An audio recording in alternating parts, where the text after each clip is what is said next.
Yes, y'all. We are back. Another week, another Saturday night, another Saturday night.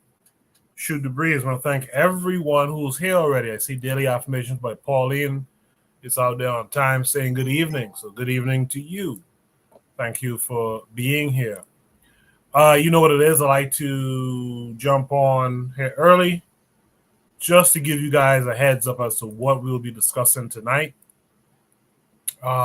Tonight, hold on a second. Tonight, we will be discussing why you don't say biracial is black. That's a continuation of a prior conversation that we had. We're going to be discussing why is India refining African oil? Are there no others to do the job in Namibia? So it sounds like a story where Indians in Namibia, an African country, is refining oil to try to answer the question, why can't the government of Tanzania let the people live in peace? Shout out to Pro-Black Perspective. That's Oni, who's out there right now. We're going to look at a scenario and ask, is this how Nigerian government works? So we're talking about some continental things tonight. And then finally, we're going to be discussing why are we, black folks, still blaming the white man, the yellow man, for the downfall of the black man. This pertains to a race. You guys may have seen it a couple weeks ago. A race where some Africans allowed a Asian to win the race. So we'll talk about that tonight. What I'm going to do now is start the show officially. What I need you guys to do, anyone who can hear my voice, please share the link of the episode of the live stream to your social media. I did it already earlier today. I hope you guys do it as well. Kofi the Black Critic is out there in the chat. I saw him share the last episode we did on his channel. I appreciate that, Kofi. So you guys do similarly. Hit the like button, share the episode to your socials. And on the other side of the intro, I will introduce any and all panelists that I have tonight. And by the way, you all are invited to join the panel. Just click the link at the top of the chat and you can join too. So what we're going to do now is start the show officially. And on the other side, I will drop Shoot the Breeze topic number 1 and introduce any and all panelists. So do stay tuned.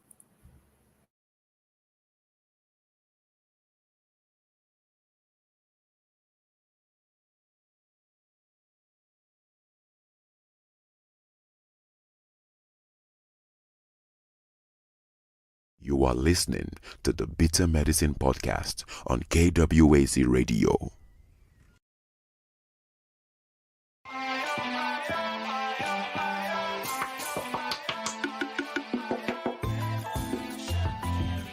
Welcome to the Bitter Medicine Podcast, where it's all about Black empowerment. Our show focuses on Black news and entertainment, arts, science, economics, history, people, and strategies that uplift, empower, and motivate Africans within the diaspora. And now, your host, whose favorite color is black, Goku.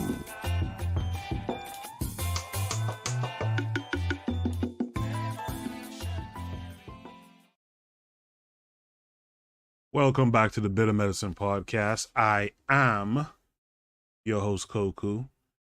Just want to remind you guys before we get the show rolling that this show is part of a podcast network called KWAZ Radio. There are other shows on the network you are invited to tune into.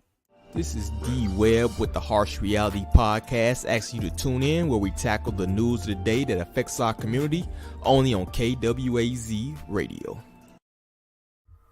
Peace, family. This is Oni, inviting you to listen to the Pro-Black Perspective, where Black problems are addressed with Black solutions.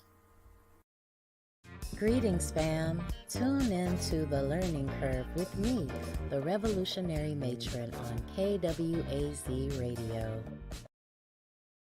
You are listening to the Bitter Medicine Podcast on KWAZ Radio. Right, we're back. Someone needs to mute the mic. We're back. I want to thank everyone who's here so far. Thank everyone who will be here tonight. Let me welcome in my panelists so far. I really appreciate you guys for coming through.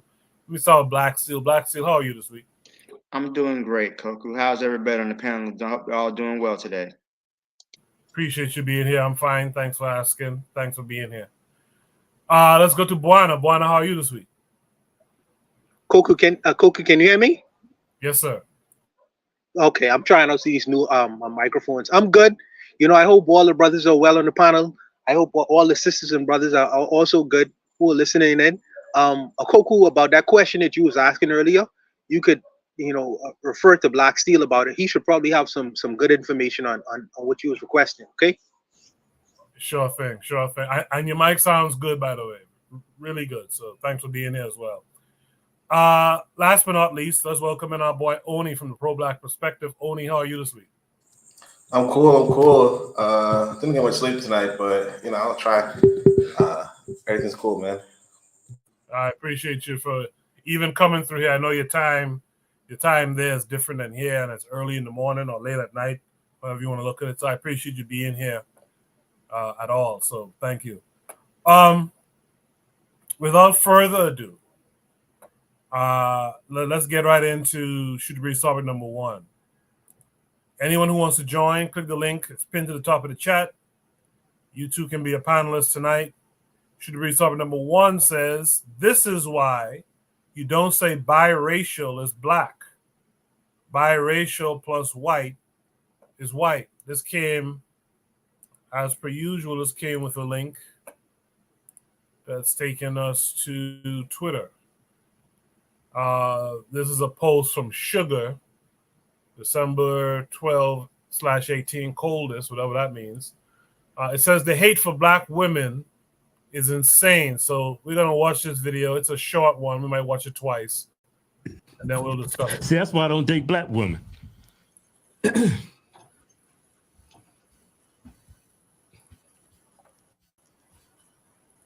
shouldn't have said that.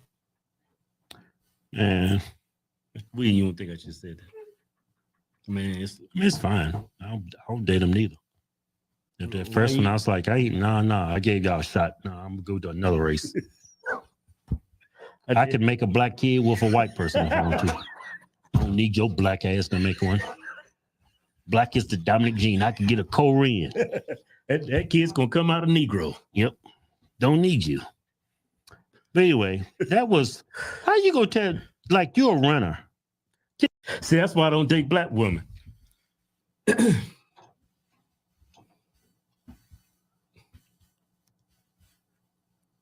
shouldn't have said that. Man, you don't think I should have said that. Man, it's fine. I don't date them neither. If that first one, I was like, I gave y'all a shot. No, I'm gonna go to another race. I could make a black kid with a white person if I want to. I don't need your black ass to make one. Black is the dominant gene. I can get a Korean. that kid's gonna come out a Negro. Yep. Don't need you. But anyway, that was how you gonna tell like you're a runner. See, that's why I don't date black women. Yeah. So this is the problem I tend to have, and this is where this is the problem I tend to have. The vitriol against black women just needs to stop. From black men, be them biracial or straight up black men or whatever, but the vitriol needs to stop. Me personally, I'm about holding people accountable. And you guys should listen to Brother Bakari's show earlier today. I still have to finish the last maybe half hour or so because I was driving when he was doing the live stream. But this is why I say you have to have a standard. You don't have to hate on black women. Just hold them to a standard. These guys just straight up hate black women. I don't know if they have white mamas or what the deal is with them. I think this is those twins who are out there, the Tatum twins or something like that. I'm not too familiar with their work, but I know they're kind of self-hating black folks. But this is the problem. When you straight up have hate for black women, I don't at all fuck with you like that. Kofi in the chat says, yeah, these are. Oh no, Kofi said correct, but Bakari says these are the Hodge twins. So this is another set of Coonan twins out here, I guess. And by the way, thanks to all of you out there who joined us. But this is the problem I have with the vitriol. We don't need to have vitriol against black women. Just hold them accountable. That's all. With that said, Black Steel, what say you to what you just saw as it relates to the prom? So fuck these guys. I've never been a fan of the Hodge twins. They started off as some sort of, black conservatives, and now there's a lot of money in Coonan, there's a lot of wealth to be made from talking bad about black people, black women, black men. There's a lot of money to be made. So that's they got the American flag. I think I don't know who's white, their mom or their dad. I don't really know. So as to the prompt, you don't say biracial is black. So I'm of two minds about this situation, because people don't choose their parents, right? And throughout our history, right, many times through straight up rape, many black people have white DNA in them. I know in my family, we got somewhere back pre antebellum slavery, we had some white people in the mix. They really didn't have a choice in the matter. So that's why I remember what Steve Biko said, that being black is more than just your pigmentation. It's a matter of your mental attitude. So I think that's important too. These dudes, I don't care who birthed them, black man, white mom, or whatever. These are. I mean, again, their mental attitude determines their position. And these are not black men. These are what we call graham crackers, right? They're still crackers. They got a little melanin, but they still graham crackers. And they don't desire to be black. Like, the one said, I don't mess with black women, right? So is he biracial? He don't get with a white woman. His children are going to end up white. Within 2 or 3 generations, they're going to look, blonde hair, blue eye. Look at what happened with Diana Ross. Look what happened with Eartha Kitt. Her granddaughter's a white woman. Because she was biracial. She got with a white man, and boom. So I think that these people right here, of course, there's a lot of money to be made in it. I think where you come from has to be your mentality, I think. So because there's been, especially at least here in the United States, right? They don't really differentiate biracial, right? So you're just a nigga to them, and you will be treated as such. And because of that, there's a lot of black people who are biracial, who have been rejected by the white side of their family, their white mom, their white dad, their white grandparents, cousins. They get rejected by them. And because of that, the black people tend to be the only ones who are truly accepting of mixed race people. And because of that, many of them identify as black, more so than identify as white, I think. Because white people, you talk about biracial people, white people, those are niggas. And they really don't want them to be known. I was in a relationship with a woman who was, her mother was white, her father was black. And she would talk about how her white side of the family didn't really mess with her.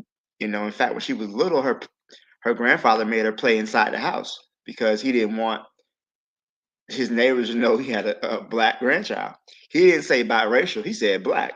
So it seems as though we have this conversation quite often, but I kind of feel like it's not something that's set in stone, like a case by case basis. I think because biracial people, at least, and I'm going by just the United States, other places, they have a certain designation for biracial people. In South Africa, they call them the coloreds. Latin America, they have a mestizo or mulatto class or whatnot. Whereas especially here in the United States, there's no buffer class between black and white. You're either black or you're white, and they're gonna treat you accordingly based on how you are perceived to them, not to us, but to them. So that kind of leads to some confusion. I'll leave it here. I'll let some other people talk. Thanks, okay. Yeah, no problem, no problem. In the chat, Trigger Happy said being black has to be a combination of your culture and lineage. No non-black can ever be black. Therefore, quote unquote, mindset is not enough on its own. He says to some black people, if a white person practices a culture, they are supposedly black. So I just want to put that out. Sorry, I just want to put that out there for the remainder of you who are going to respond. Let's go to Buana next. Buana, what say you? Yeah, for me, I would just, in terms of, first of all, well, let me address them first, because the whole biracial thing, for me, it is mindset. I have to say here what it is that you have to say, because as Black Steel was saying, they are not responsible for how they came to this planet. Not responsible for that. But as when you reach the age of reason, you start looking at the world and perceiving certain things. Now, you may have had self-hating grandparents, black parents who may have hated each other. You may have a white parent who may enforce attitudes of anti-blackness. So now, a generation later, this is what's coming out. You know, but ultimately, you have to decide what part of the fence you want to be on. But I've heard people like Tommy Sotomayor, who's black as charcoal, make the same kinds of statements. So for me, he is a white man too. But needless to say, just only in blackface. So if for me, I look more so at the content and the mindset of people in terms of what these guys were saying of black women. Black women at every stage in my life has saved my life in various different ways. Various different ways. If these black men or whatever they define themselves as wants to denigrate black women, that's on them. I won't do that. Brother Bakari was preaching earlier or lecturing earlier about having a standard. You know, am I critical of some things when we talk about relationship matters and between male and female? Of course, absolutely. But this idea of just denigrating black women and saying, listen how he addresses the black woman. Obviously, he has some issues and attitudes towards black women that I don't know what he went through. But for me personally, you know, I don't cut the mustard that thin. And when we talking about black women, I'm talking about women now, because as Brother Bakari was saying, there is a standard for me on what a woman is. Can't just be someone with female body parts. No. That don't cut the mustard. You know, there should be some criteria involved or conditions involved before I could give you the title of woman. The title of woman for me, not speaking for everybody, but in terms of what these guys was talking about, you know, I look at the mindset and the content, because if they do have black parents, because there are many biracial people who have black parents, but they have a white parent, but they consider themselves black people. You know, I don't know what you want me to. I'm not gonna look at them as my enemy, because they had no say so in how they came to the world. But they are black people. They are black people. You know, based on that content. These guys, to me, these guys are white men. They have vitriol and hatred for black folks. But just as I look at them, because these people are biracial, I can't take these guys and pin all biracials from these particular gentlemen. Just as I can't look at Tommy Sotomayor, who's black like charcoal, and say, oh, all black men think like this because he's this. No, I can't do that. That's a logical fallacy. So for me, I just would have to look more in regards to their content and what these guys have in their heart. You know, what they have in their mindset. For me, it go a little bit beyond skin complexion. What category I would be inclined to put them in, but I'll leave it there. Bono, before you go, and thank you for that, but before you go, and I'm going to also go back and ask Black Steel this, Trigger Happy asked an interesting question. Looking forward, so these men are biracial, but if these men had it in them to go and get them a black woman, would you consider that an interracial relationship or a black relationship? But we was discussing this before. It depends on what these guys describe themselves as. You know, if these guys describe themselves, if he says I'm mixed race, if he acknowledges both sides of himself, I'm white, and when I say white, that comes along with the culture, a cultural aspect of himself, and I'm black. Both of these things together with a black woman. You know, now it is a mixed relationship. It is an interracial relationship because you can't separate the white part of it, the man's self. So 50% of him will be dating a black woman. So of course it's an interracial relationship. But what about the black element of himself as well? You can't split the human being in half. So it goes down to mindset. It goes down to culture. It goes down to how that man perceives himself to be. How he was raised. If he was raised as a black man, it's two black people dating each other, and I have no problem with saying that, and I don't run away from that. If he had a white father, but in the household he was raised by a black mother, single parent, all his relatives are black people. He was raised in black culture. What is he gonna date that woman with? He is gonna give her all the ideas of his black reality.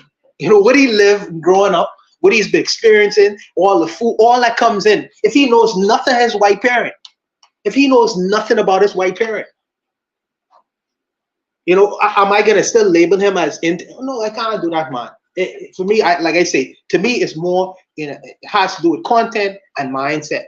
You know, content and mindset. You know, I have to understand these things as well. These things come in too. So I'll just leave it there for now. No, I appreciate that, Buana. Let me go back to Black Steel and ask that same question. Black Steel, if a biracial guy decides to go back and be with a black woman, would you consider that an interracial relationship?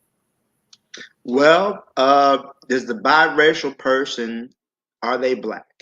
So that goes back to the question. If the biracial person is white, then yes, it is. But if they're black, then no, it's not. They would just be a black relationship. So, and again, it also depends on where you are in the world. In the U.S., no, it wouldn't be considered an interracial relationship because, again, biracial people are considered to be black. You don't call Obama the first biracial president; he's the first black president. You know, and that's how it is. That's how black people are classified. And unfortunately, because black people do not have the power are not in a position of power, it decided to determine our reality. That reality is determined for us. So in the U.S., I would say that's like, okay, so would you say Obama and Michelle are in an interracial relationship? No, you just say people say they're a black couple for all the fucked up things they do. They're responsible for. No one says they're in an interracial relationship. They're just a black couple. So that's how I would look at it. I guess because, like I said, it really depends on where you are in the world, I suppose. Because a lot of places don't have the classification of biracial. So I'll leave it there. I appreciate it, Black Steel. Let's welcome in our boy. Been a while since we've seen him up here. Well, good to see him here tonight. Let's welcome our boy D-Web to the panel. D-Web, how are you this week? Hey, what's going on, Goku, man? Chilling. Figure I ain't been up here a while, man. I holler at y'all real quick. I might not be able to stay the entire episode, but I figure I'd come and say what's up to my people, man. Miss y'all. Appreciate you for coming through, man. Yeah. Any opinions on this pro? I'll keep it real brief because I know y'all probably at the end of this one, but it's first of all, the Hodge twins, and they super cooning it up anyway. I don't even have to listen to the damn thing to know what they're talking about. But I think I've seen this clip before. And then the problem, I think, when it comes to America, if you notice, most cultures, most places around the world actually have a term. I think Black Steel's kind of alluding to this for mixed people, like whether it be colored, they say mulatto back in the day or whatever, right? A lot of the race policies in America are simply based off like inheritance, right? That's what the run drop rule was. If you wanted to mess around with your slaves and you didn't want those kids to inherit anything, right? Now they're black, and black people can't inherit anything, right? So a lot of the policies we adhering to today is due to these outdated and honestly dumb policies that was in place, right? And when you're talking racial politics in America, you're having a phenotype conversation. Whatever you look like, you can identify as, right? Whatever you're passing, the paper bag test, that's what you're doing in America. So, when you look at it through those eyes or whatever, to go back to the question, I think the ask is if a biracial person dating a black person, is that an interracial relationship? I guess it just depends on what the person wants to identify as, right? It's this you're playing race science in America, man. It's just so fucking pseudo to me. You can have the mindset, and then you have to keep in mind the mindset of a person, right? You could be the blackest person, you black as midnight, and still have a very white or European mindset. You know what I'm saying? So it's just so befuddled at this point that when you're trying to slice these little relationships and look at them. I think Buana hit it earlier though. It's a person's mindset matters more in this situation. You know what I'm saying? How they view themselves, their ideology. Those are the things I think is more important at this point than you trying to, decipher what some racial ambiguous person, what I'm saying, looks like, and trying to slice oranges. What is your mindset? What is your ideas on liberation? Things like that. So that's what I got. So when to kind of follow up, someone's typing or something. To follow up on this thought experiment that's being presented to us by Trigger Happy 262. What of a phenotypically white person who can claim some connection to blackness through some ancestor, who can claim that they're culturally black, but they're phenotypically white? Should we consider that person black? In America, we don't even control who's considered black, to be honest with you. Nobody's snatching the pen out of anybody's hand when they're filling out a census. Nobody is vetting anybody. Let me ask you this: what's the criteria to be considered black? What is the black test? Where are the roles at to be considered black? Where is the black tribe? Where do you sign up for? Like if you look at the Native American tribes, right? And what for me to considered Navajo or Choctaw or something, there's a roles I got to go through. There's a test. There's a heritage I have to prove. Where is that with the black community? So, it's hard to even answer that question because who controls who says who's black, right? So like I said, if you have some ancestor back in the day who could say they're black, some black people will actually consider them black due to the one drop rule. So when you don't have any vetting system, you don't have any control over it. It becomes imaginary. It's like fiat at this point. That's why I say you got to consider somebody's mind states, and some people would. It's a player in the NBA right now, Hartenstein. His father is a mixed race German guy, and his mom is white, and he looks like a ginger if you ever saw him, right? If you keep up with the Knicks. And then he went on a podcast with two other black people, two other black players, and they was like, oh, you're black, your daddy is half, and they dapping him up like a black dude. So it depends on who you ask, man. Appreciate that, Webb. Yeah, when I was asking those questions, those follow-up questions, especially the last one, I was thinking about Hartenstein. I was thinking about that whole thing where he claims or they claim he's black, blah, blah, blah. Real quick in the chat, shout out to KW Don 7 who's here. He said the Hodge twins have been soft shoe cooling for years.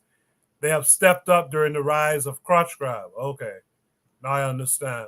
Shout out to Real Black Gentleman as well, who's out there. He says, quote, is you trying to block bullshit for black folks or nah? Is the test for blackness. I appreciate that, RBG. Only has some internet issues, so let's go to him quickly before he may have to dip out. Only, what say you to all of it? Yeah, no. See, that's what I'm saying. Well, I don't know what what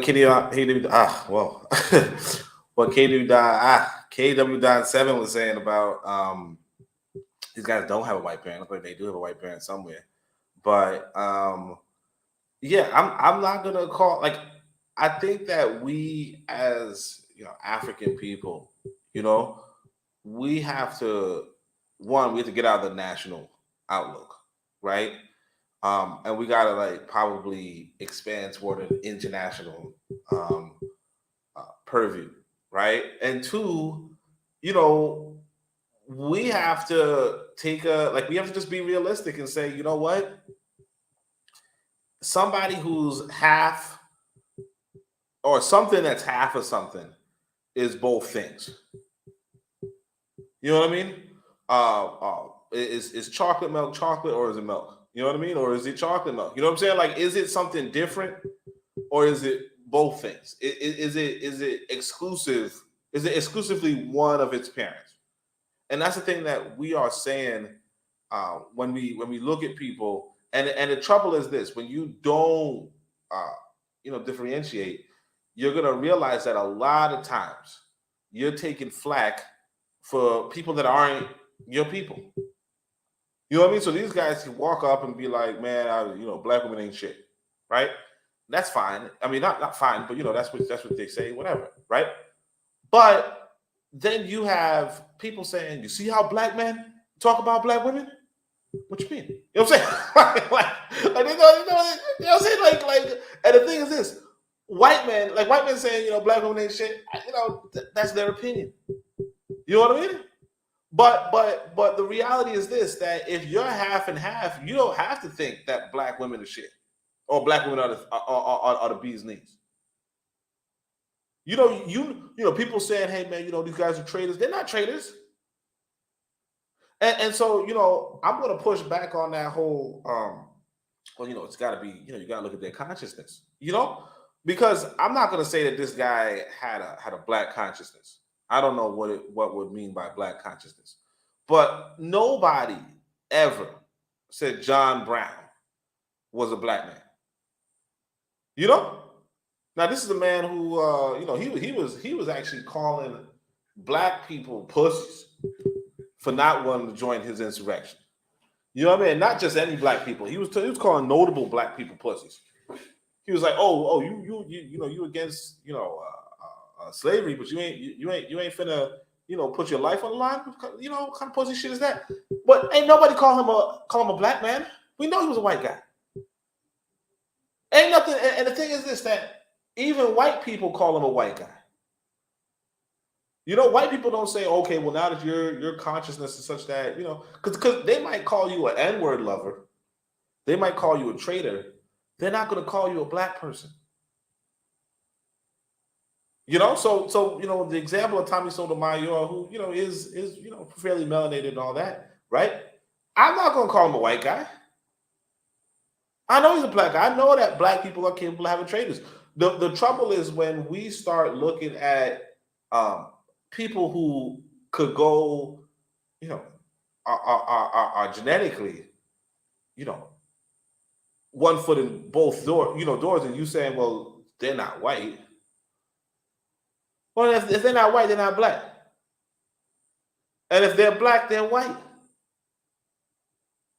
These are two, as far as I'm concerned, these are two white guys talking. Or even like what's more inaccurate, these are two mixed guys talking. And you got to notice that when you don't take the stance, and this is why the prompt is even here. When you don't take the stance that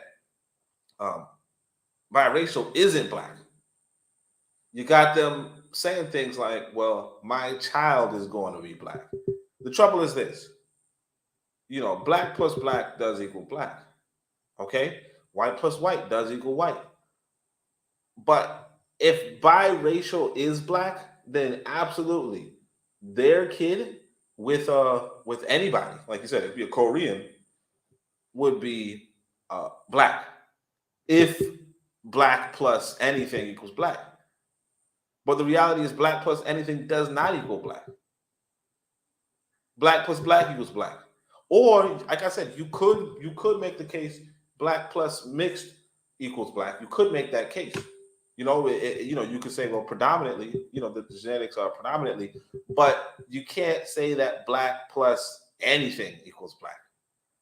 because then you come into the slippery slope. And then, like I said, with the black plus anything, and sorry, so the more logical conclusion is that you gotta come to terms with actually look at it from a genetic standpoint, look at it from a DNA standpoint, look at it from look at it from that kind of standpoint.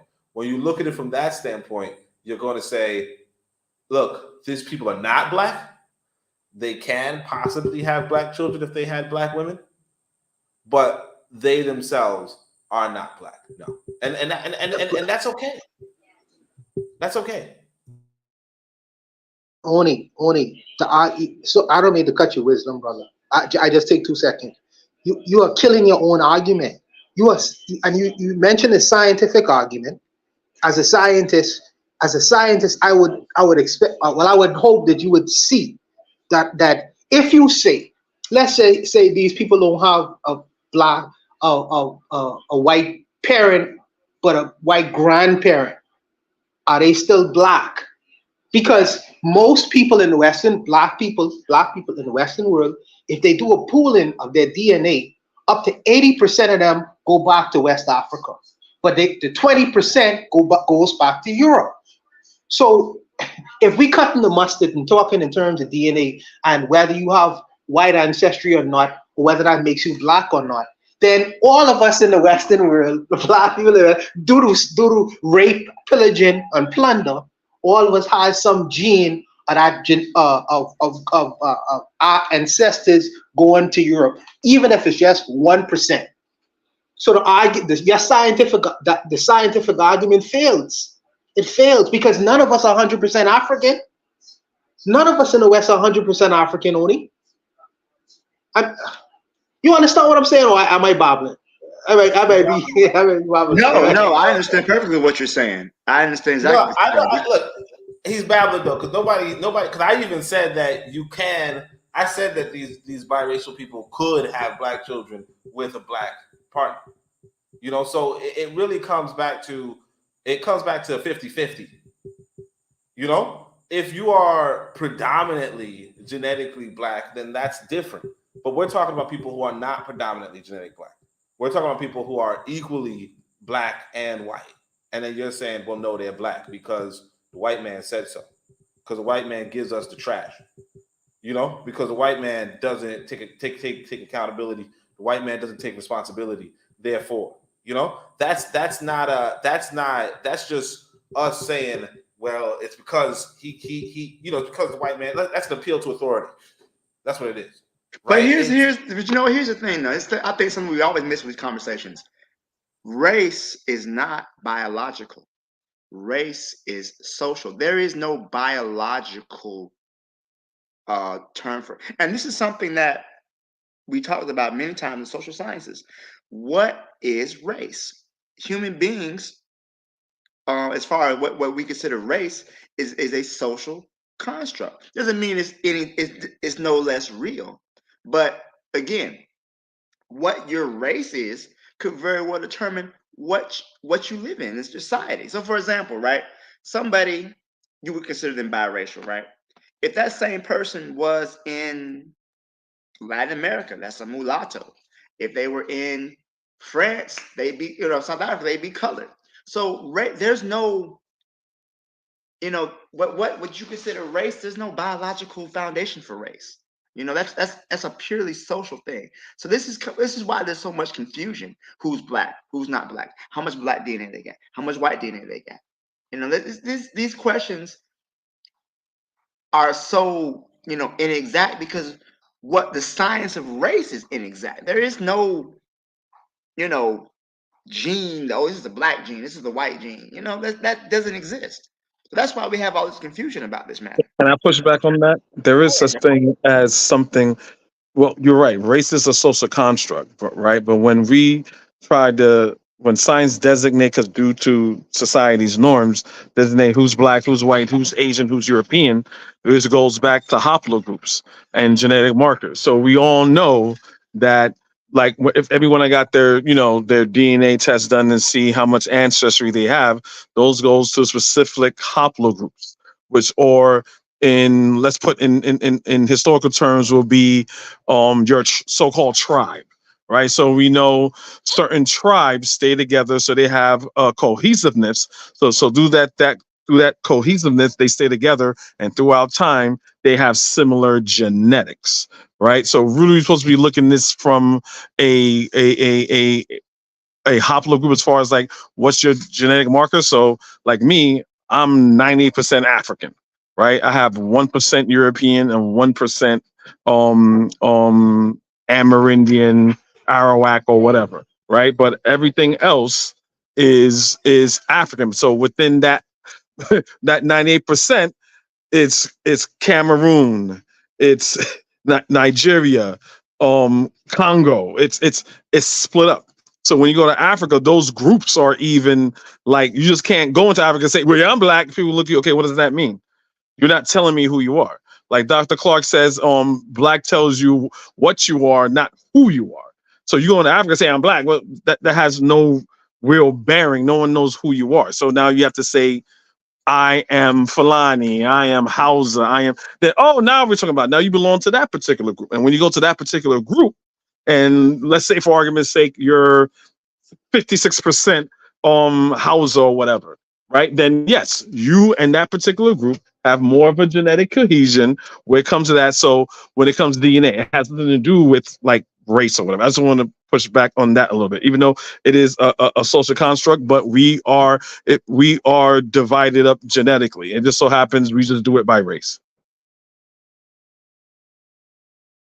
Yeah. Kofi, So while you another here. pushback. Oh, sorry. Oh, I'm sorry. Only you finish up, and then Kofi, who just was speaking, I didn't get to introduce him. Only you finish, and then Kofi, give your thoughts on the prompt overall as well. Go ahead, Oni.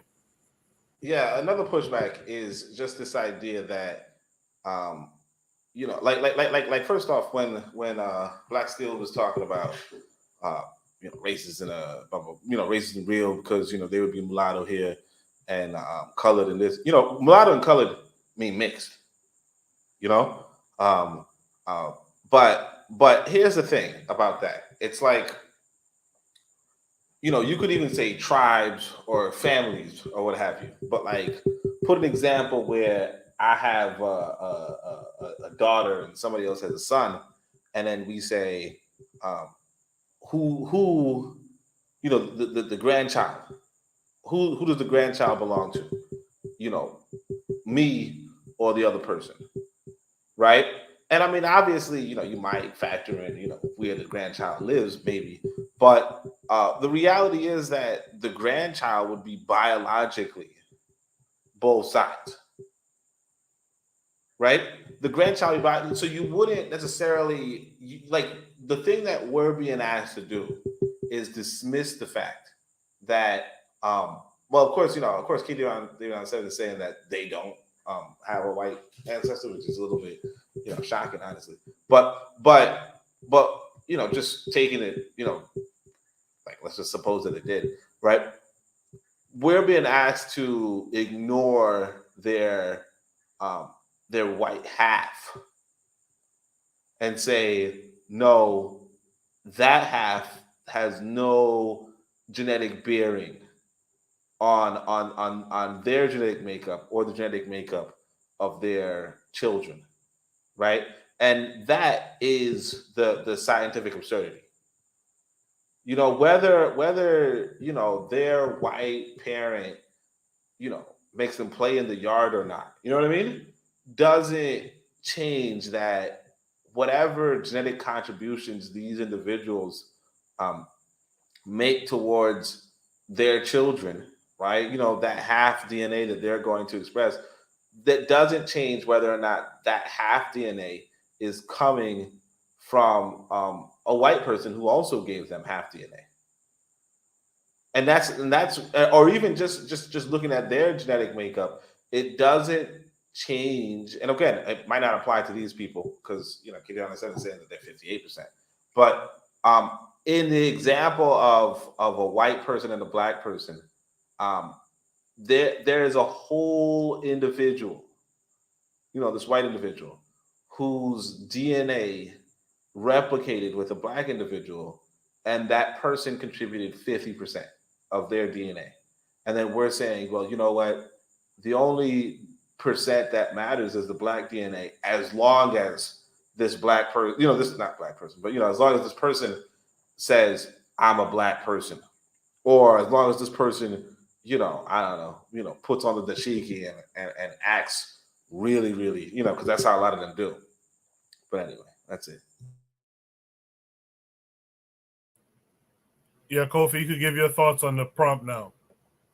Yeah, I think it was a real black gentleman. I think he misheard me. I know he says, we're all entitled to our opinions, but when it comes to science, certain things we just have to have grounded in particular facts. So I think I don't know if he misspoke or he misheard me. So he said something to the effect of, 58% African is pretty much a failing grade. He didn't hear me. Again, I'll repeat what I said. If you go into Africa and say, I am black, everybody sees that.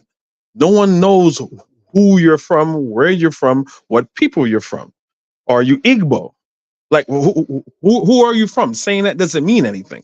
That is a very Western mindset, right? Especially on black people in the diaspora. In Africa, you go and say, yeah, I'm black like you. They're like, okay. No one goes into Europe and say, yeah, I'm white. That doesn't mean anything. Okay, where you're from? Are you from France, Sweden, the Netherlands? What? It doesn't mean anything. Oh, you have to say, I'm German. Oh, okay, you belong there. Same thing when you go to Africa. Oh, where you're from, right? So saying 58% Afro, 58% African, no, the world does not do that. That's still a Western mindset. Anybody that goes anywhere, someone that goes to China, there's like, first of all, if you're speaking, what language do you speak? Cantonese or Mandarin? Oh, I speak Mandarin. Okay, what province are you for? No one goes to China. Yeah, I'm Chinese. Okay, well, amongst Chinese people, no one knows who you are, where you're from. They just know you're that. They don't know whether to like you or hate you still. So I just want to get that out the way when I said I think I understand what he was saying, but I think he probably misunderstood how what I was trying to explain. But anyway, as far as these two guys, right? When it comes to them, you already see it. Now, I'm not trying to disrespect anyone that's in the service. I'm an American too, but every time I see a black American has this vigorous zeal of patriotism, most of the times I write what side of the aisle they fall on. So they will put their American patriotism over their blackness. So you see the dude there. He has an American hat on with American flag, all this other stuff. I already know what it is. This goes all the way back since the freaking Tea Party. So anything coming out of these guys' mouth is a conservative talking point. It's basically just black dudes with a white man's mentality. So when you see people like this, I'm not taking them seriously. Anyone that knows anything about America, how America is set up, how the political system is set up, and who are the people that are talking for you, talking against you, we already know that, okay, these people are not taking these people serious. Black people are not looking, the average black person with self-respect are not looking in these two for information or for confidence or to how to navigate in America. It's not happening. And someone spoke to as far as like the vetting process is, right? Like Dave Chappelle did as far as like a racial draft. Black people need an actual racial draft. But we know people like him, like these twins, Tommy Sotomayor, Jesse Lee Peterson, Candace Owens, all these people are not, or we don't consider them actually black people in the frame of they don't speak for us. This is not the average black person. We're not looking for us. So these are black people that make white people feel good about their racist positions and their racist ideologies. That's what they're for. And when someone also mentioned a comment like there's money in making into this. So these are just puppets, right? These are just puppets. These are the people that that white people pay to say like, hey, look, I'm not saying that. Look, a black guy said it, so you can't call me racist. They're just pawns. They're just political, social pawns that are being used. And when it comes to biracial people, as far as they're, are they white, are they black? I mean, I addressed that on my channel as far as like doing this plantation math or whatever, because if a person here in America says, well, all the white man says that I'm black, even though my mother is white. Yeah, if you were to go to anywhere else, everyone's just going to consider you mixed, right? So if you play that one black drop rule nonsense, so you have like someone that's, let's say, half black and half Japanese, and they go to Japan, they're not going to call them Japanese, right? And same thing, they're always going to call them mixed, right? And the thing that I think we don't understand as people, we see that as like a mark, like the curse of Ham, like, oh, no matter what, we're black. No, the reason why that is done, because every group have self-respect. They want to retain their culture, their heritage, right?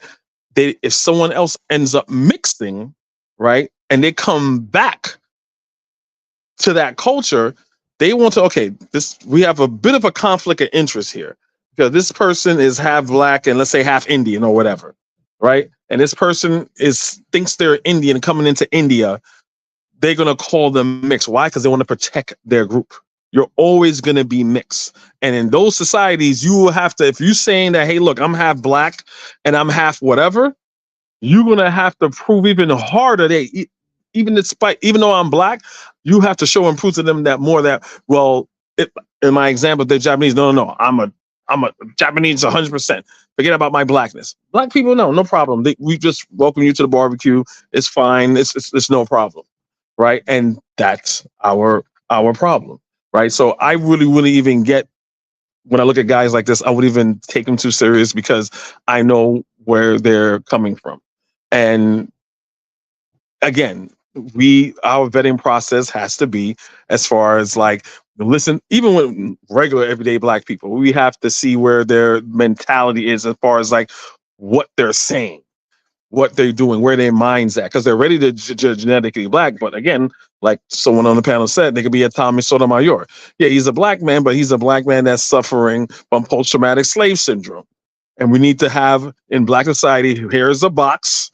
There are black people that suffer some post-traumatic slave syndrome, that don't speak for us, that hold us back, that have the white man's hand up their ass saying all the things that a racist would say. And once we get all those people in that box, and everyone knows who those people are in that box, we could navigate. At least we have a vetting process, so to say. And I'll pretty much end it there.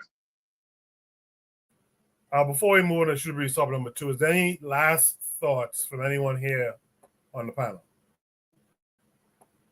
All right. Should be topic number 2 says, wait a minute. Why is India refining African oil?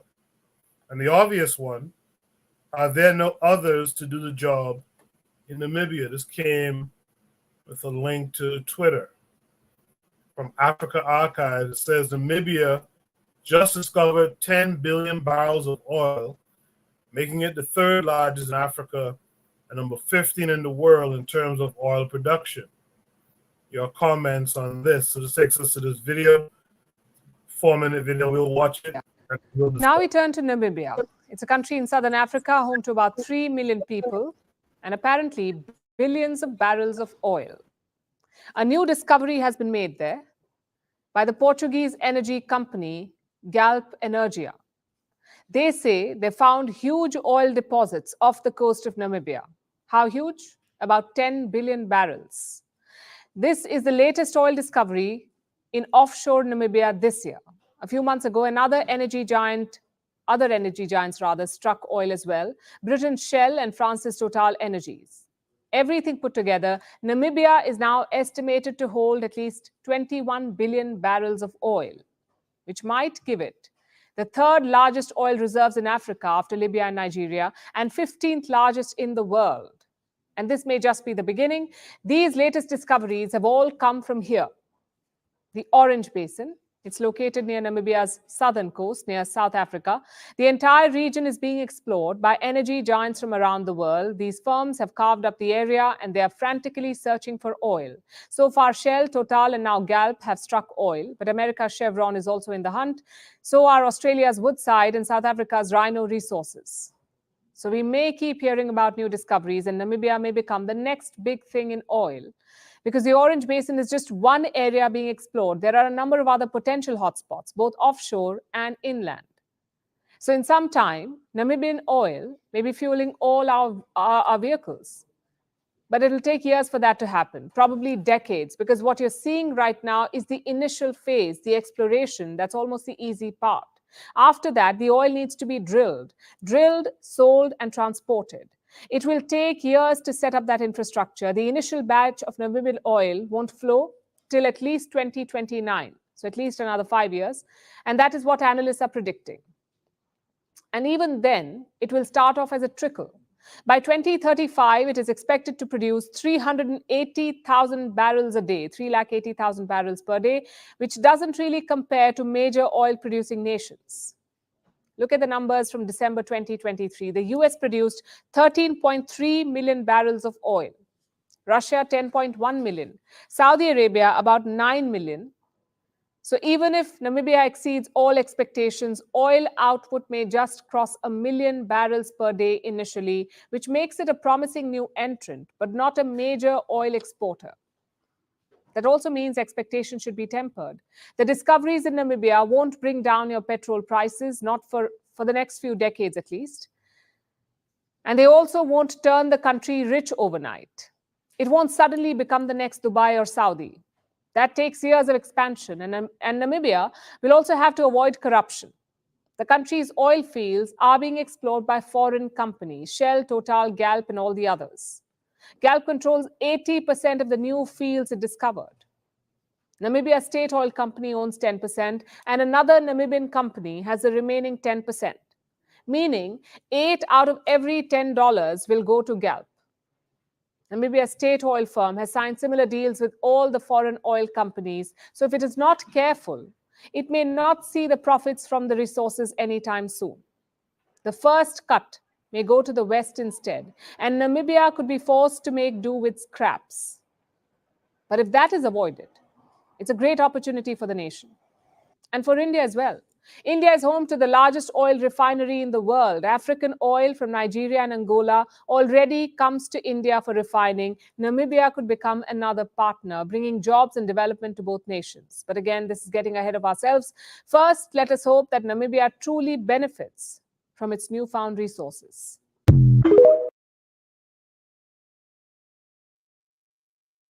Boy, talk about laying it down thick. And being about your own self-interest as they should. Let's start with Kofi. Kofi, wait a minute. Why is India refining African oil? And the obvious one, are there no others to do the job in Namibia? All right. Damn, I have such like this is wow. So much. Despite what they should do, right? Because then this is going to bring more. I mean, even the Indians know that. Why Africa doesn't need to get scraps. My whole thing is why they're just going off the coast of Africa and just doing and drilling like. Anyway, I'm sorry. I'm just don't know how to say. I'm just upset. If they are they have to give the oil. They don't have an oil refinery. What Namibia should do is say, okay, fine. For our first couple million barrels of oil, we'll refine it there, right? This should be within the deal. But you would have to also build a refinery here in Namibia so we could refine our own goddamn oil. So we don't have to ship it. And I'll beat them in the head like, hey, look, it will save us on import costs from, drilling it here, then sending a whole bunch of barrels here, then other millions of barrels. You know, we'll just cut on costs, and we'll just do all that stuff. That's what needs to be done. If they do that and that in the deal, then I wouldn't be so, so like upset. You know what I'm saying? But only getting 7%, that's no. They should be getting, like, I'll say close to like 40% of the profit of the oils that they're drilling right there. Number one, they're doing the same thing in my country, in Guyana. They're finding oil, and they have these shipping companies. Oh, and they have some shipping companies from India coming. I'm like, oh my God, why India? And then when it's my country, and people that has a foresight, like saying, okay, you saying we're all Guyanese and stuff like that. Why are you giving out of all the people in the world? Why is India getting that contract? Why can't Nigeria get that contract? Why is India getting that contract? So Namibia is close to South Africa, so they already have Indians there in South Africa, right? There's already Indians there in South Africa during the time of apartheid. So I just see them pulling the strings in the background, and I mean, I got more to say, but I'll just hang back because I got to go right now. But I'll hang back and see what everyone else has to say. I appreciate that. Kofi, let's mix it up a bit. Let's go to Oni. Oni, what say you? Yeah, I mean, this is the thing that, I feel like this is one of those American questions, in the sense of, a lot of times we like to look at Africa and be like, why they don't do X, Y, Z? Why don't they do? At some point, we have to come to terms with, just reality, really. But one thing I want to say is that it doesn't seem like India was refining the oil from Namibia. It looks like the lady was saying she's hopeful that that when Namibia starts, exploring this oil, that it will send it for refining in India. The other thing that she pointed out was that Galp, which was a Portuguese oil company, had 80% of the oil, which was like, that's probably the biggest story in that video. And that's a bad thing, obviously, but it also comes back to, we have to come to terms with, if you don't have the capitalists, if you don't have the bourgeoisie, if you don't have the wealth, the level of development, the industry, if you don't have the technology, you're not going to be doing the big shit. Like, you're not going to be doing it. Are there oil refineries in Namibia? Are they oil refineries that can handle 1 million gallons of oil a day? Right? If there aren't, then that's why they don't do it. And you might say, well, Namibia should get on top of that. Yeah, absolutely. But then you have to come to terms with, it's possible that Namibia's leadership at this point in time is not on that time, because it's very, very complicated to be on the right time. We underestimate how difficult it is to be on the right time. Like, I'm over here in Tanzania, or Tanzania, I don't know how you say it, but I'm here in the country, and there was this water, like this hydroelectric plant that Tanzania was like maintaining, and they were saying to themselves, look, we produce too much damn electricity.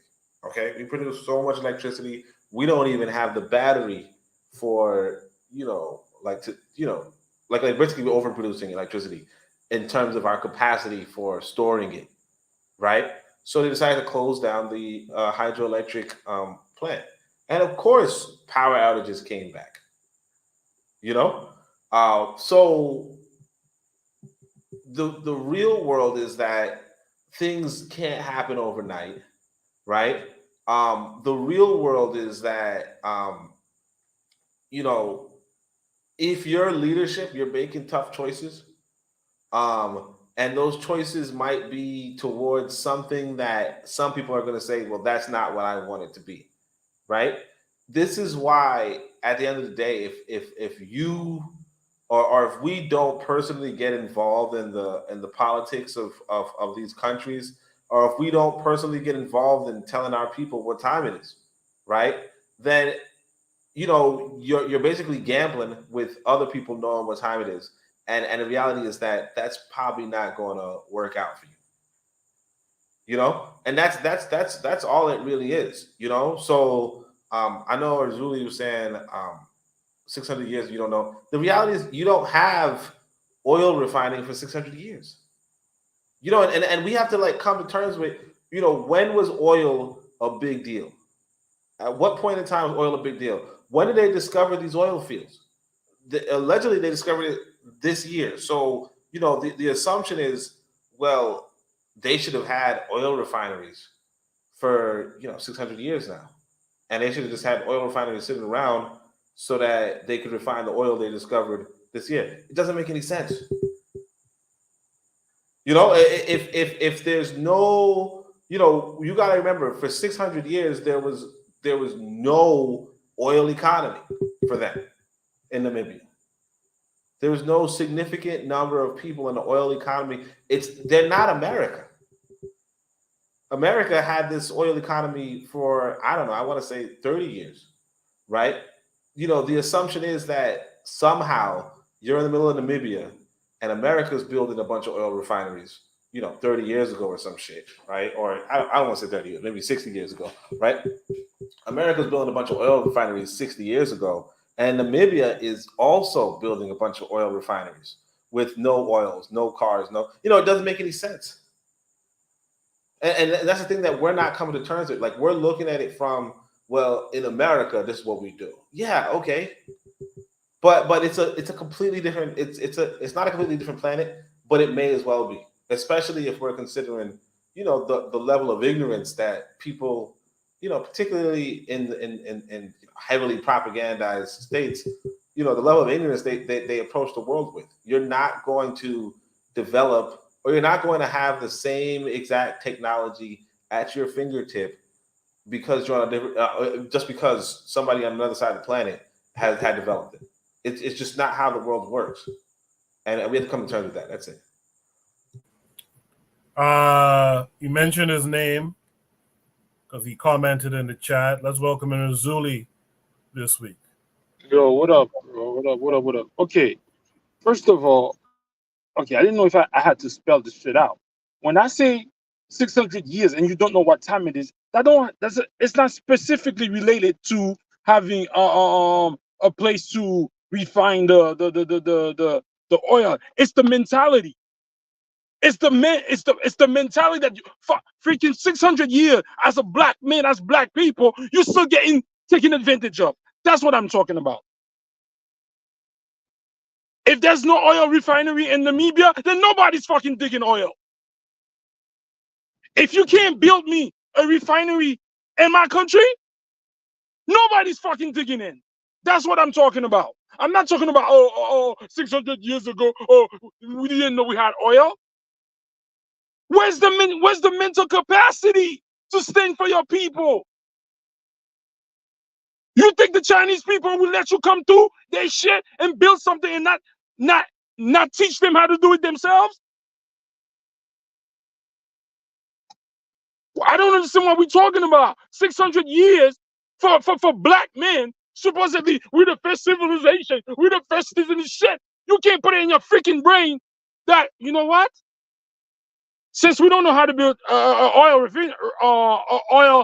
I'm not pronouncing it right, refinery, whatever, then you're going to build one for us. And if you don't want to build one, then nobody's getting paid. Or you don't want to teach us? Nobody's getting paid. And again, the brother said before, in Grenada, we're all Grenadian. No, they're not all Grenadian. They came here, those Indians came as indentured servant to overtake you, to take you out of power. They're not your friends, but no, we're Grenadians, we're Trinidadian. No, the Indians that came as indentured servant ruled Trinidad and they ruled Grenada and Guyana. Black people. You think they're gonna build? Why? You're right. Why didn't they reach out to Nigeria to build something for them. Because they are about tribe.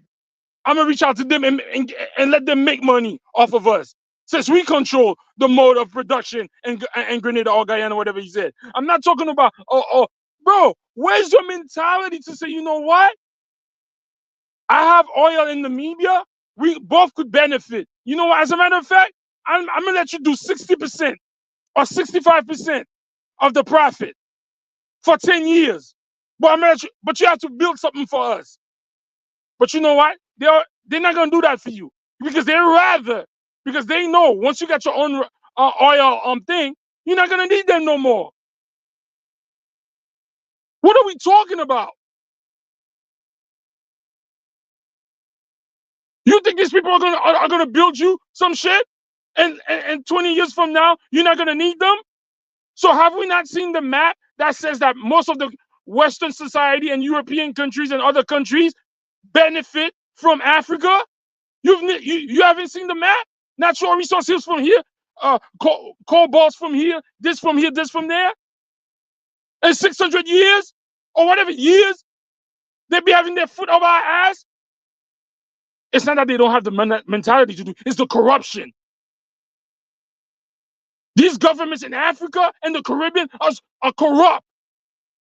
They only see their own family, get the money to send their kids to be educated in Europe or China or whatever. Meanwhile, the population of black people, black students, black mothers, black children, black fathers are dying.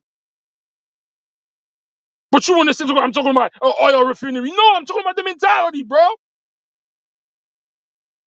Aren't we tired of talking, protesting, making music? It's still the same shit.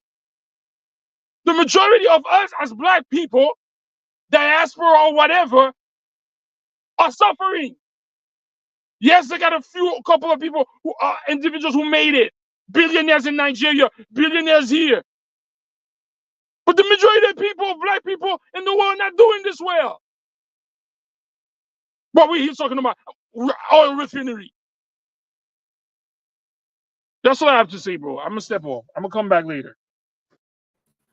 Appreciate that. Let's hear from D-Web. D-Web, what say you? Well, I ain't gonna go too hard, man. I think pretty much people have hit on the major points I was winning. The one thing I will add to that is that just because you have oil in your country doesn't mean that that's an automatic windfall.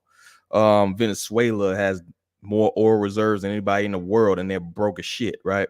So you have to keep in mind that even if you can and you have the means to refine the oil, you still have to deal with the petrodollar. You still have to deal with OPEC. You still have to deal with the Russians, right? They have a whole market set up for oil. And it's not like the world is there's no oil shortage in fucking any oil shortage. They produce themselves. They slow down production or they speed up production. But there's no oil shortage in the fucking world right now, right? So they literally control the market. So it's more than just you got oil, I'm selling it to the highest bidder. If they have a system designed where nobody will buy your shit, like Venezuela, and you just sitting on millions of gallons of oil just sitting there, right? Rotting away. So that's the one thing. At the end of the day, it's still power dynamics involved and all of that. You know what I'm saying? I think one of the worst things that can happen is you actually find oil reserves in your country because now you got the thieves, you got the wolves at the fucking door, right? But that's neither here nor there. But that's all I got, bro. I appreciate that, Webb. Let's welcome in Brother Bakari this week. Brother Bakari, how are you? Shit, everything. Nice. Peace to everybody on the panel and in the chat. Yes, sir. Man, Azuli said some stuff I agree with. I don't know what the world coming to. I couldn't. But for real, you know, when he say everybody's over in, I can't even say the country, Nambia, digging for. That's what I was talking about earlier when I say we are not territorial. We're not territorial. We're not possessive. We're not protective. Nigeria have oil refineries.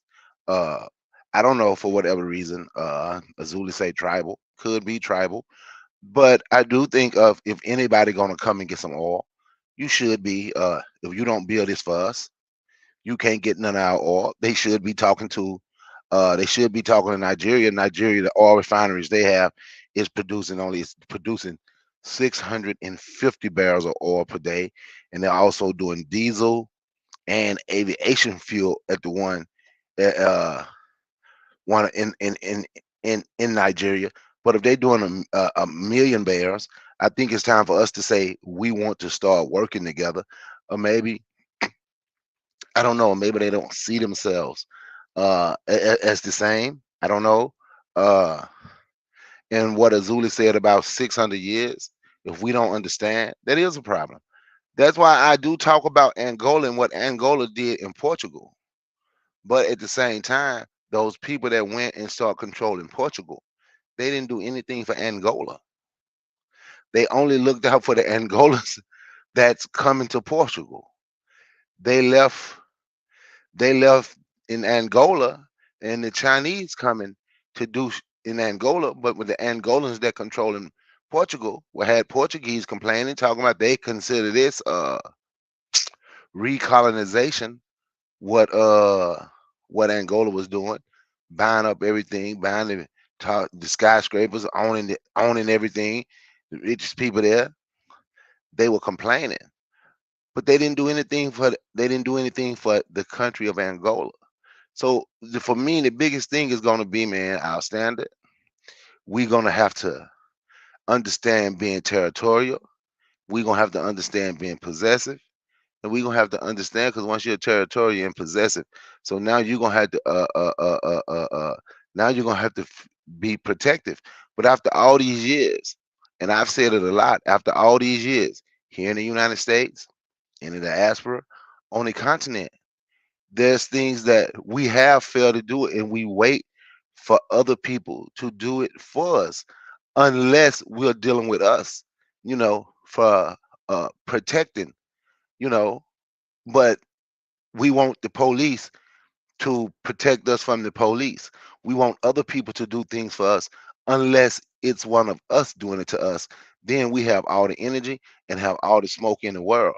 One of these days, we just gonna have to figure it out. If it's ours, if it's Nambia's, everybody ain't Nambian. If you're not there, if you're not a black African, you shouldn't be there. You should be trying to reach out and work with people, work with your own people before you start letting other people use you, man. Because it's like we're almost like laughing stock laughing stock of humanity, man, the laughing stock of the human species, because of the way we carry on, because of the way we act like we can't do certain things.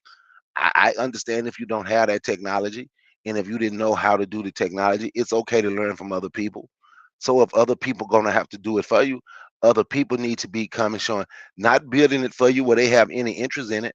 They coming and you having your people learning from them, learning to build, and you build your refineries, and you can start building your own refineries.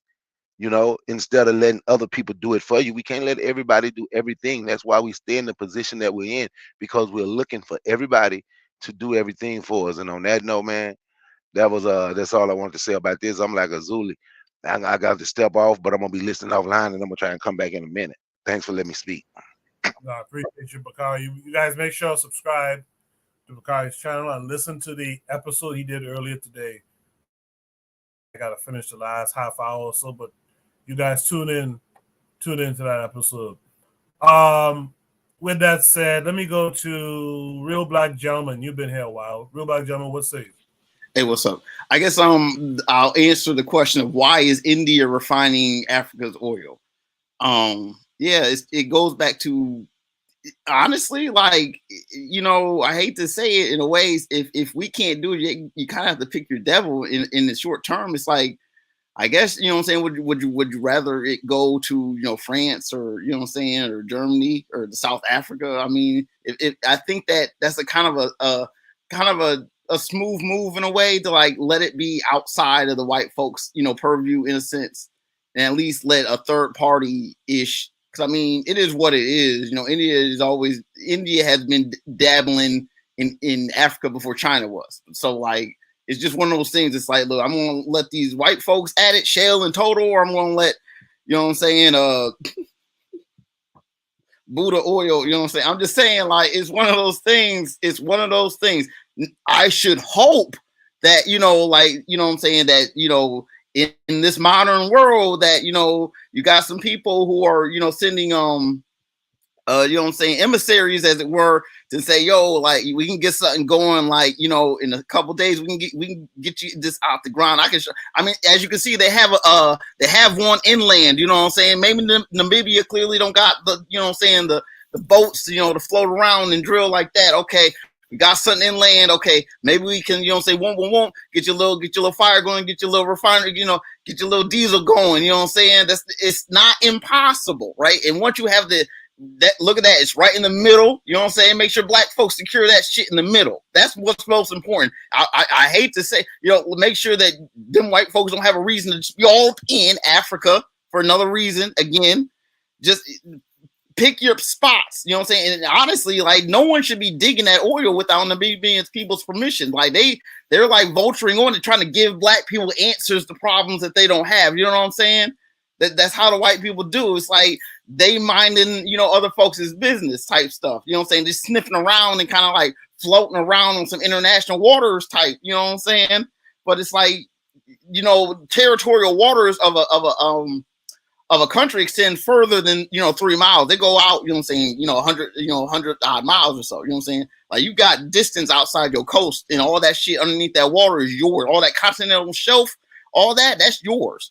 So, you know, I should hope, you know what I'm saying, that, you know what I'm saying, people ain't compromised, that they, you know what I'm saying, are actually thinking about math and, like, you know, financing over, you know what I'm saying, 50-year plans about, you know what I'm saying, make sure we get some roads out of this, so that, you know what I'm saying, we can get some cars, you know what I'm saying, you know what I'm saying, get some infrastructure going. Because oil, when you refine oil, it's not just gasoline. It's, you know what I'm saying, asphalt. It's, you know what I'm saying, a lot of materials. I mean, plastics. I mean, it is what it is. I mean, hopefully black people can use some material science on it instead of just copying what white folks do. And, like, you know what I'm saying, like, we don't have to make the same type of plastic. We don't have to make the same type of engines. I personally think that, like, if you make a better engine that is more efficient, you know what I'm saying, than these pistons, and it's just the idea of the engine in and of. If black people make a better engine that can burn fuel better and just, like, you know what I'm saying, get it on the road, just that's the ticket. You know what I'm saying?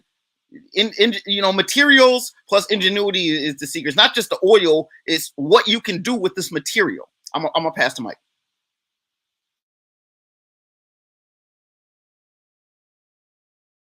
Let me go to Buono next. Buono, what say you? Oh, okay. So I'll start here. So Namibia is a country that is at the bottom of Africa. Okay. So one would ask the question, well, why don't the Namibians transport their oil, unrefined oil, to Nigeria and have it refined there? And I'm thinking that geographically, Namibia may be closer to India than it is to Nigeria. Now, somebody could do the math on it in terms of miles and transportation, but I think that it is closer geographically to taking the Pan-African politics out of it, just solely looking at the issue from a capitalist perspective, you know, and the money, the dollars that I'm gonna maintain or keep in my pocket, because I'm sure there was many contractors, many people offering to say, well, we'll refine the oil for this price, this cost. And I'm sure there are many other people was trying to throw their hat in and saying, well, we'll refine it for this cost. Maybe India say, well, we'll do it, and we'll do it at a rate that is cheapest. And the Namibian government decided, well, these guys, they said that they would do it. They would say they would do it at a cost that's cheaper than most of these other governments. So I'm gonna go along with it. I don't look at African governments to be Pan-African or even Garveyite or Garveyite oriented. You know, these guys are just running a state. So they're gonna do certain things financially that's best in the best interest of these countries. When Kofi says that the Guyanese president decided to allow Indian contractors, I'm saying, of course, the Guyanese, his ancestry is Indian. Of course, he can offer it. He can offer it to his ancestors. That's just standard. That's just standard. But the reality is, $21 billion is not really a lot of money in terms of oil. It's really a drop in the bucket. And you have to get in the business that you're going to be in the business in terms of long term. And I don't necessarily think that that um that Namibia should build an oil refinery. I don't think that they should build an oil refinery because they are going up against their competitors who have trillions and trillions of barrels of oil, underneath their ground. I think the Guyana should be in the oil business because the perspective of what they have underneath their feet is in the billions and billions of dollars, way more than Namibia, way more than Namibia. So they need to have an oil refinery. But make no mistake about it, Africa needs to industrialize. And I think that not only Africa, but the Caribbean as well. We've been running away from this for a long, long period of time. But you need to have the money and the finances to industrialize. So the question becomes, where do you get the money to industrialize your countries? There are, in terms of the people who have the ability to do it within the African continent, that's few and far between. You can go to Dangote. You can go to all them Nigerian generals who have billions of dollars to be able to invest, to industrialize their countries. But after that, who do you go to? Who do you go to? I agree with Azuli. I agree with Azuli. Sometimes when Azuli talks, he sounds like Desaline. Sometimes when he talks, he sounds like Jesse Lee. Who knows? But I agree with him. If we can't do it, it does not get done. Now that's a hardcore decision to make because you know that in making that decision, well, you're causing the people to suffer when they don't necessarily have to. But that's the position many developed countries took in the past, like China. Mao them took them hard stances, and it caused a whole lot of suffering.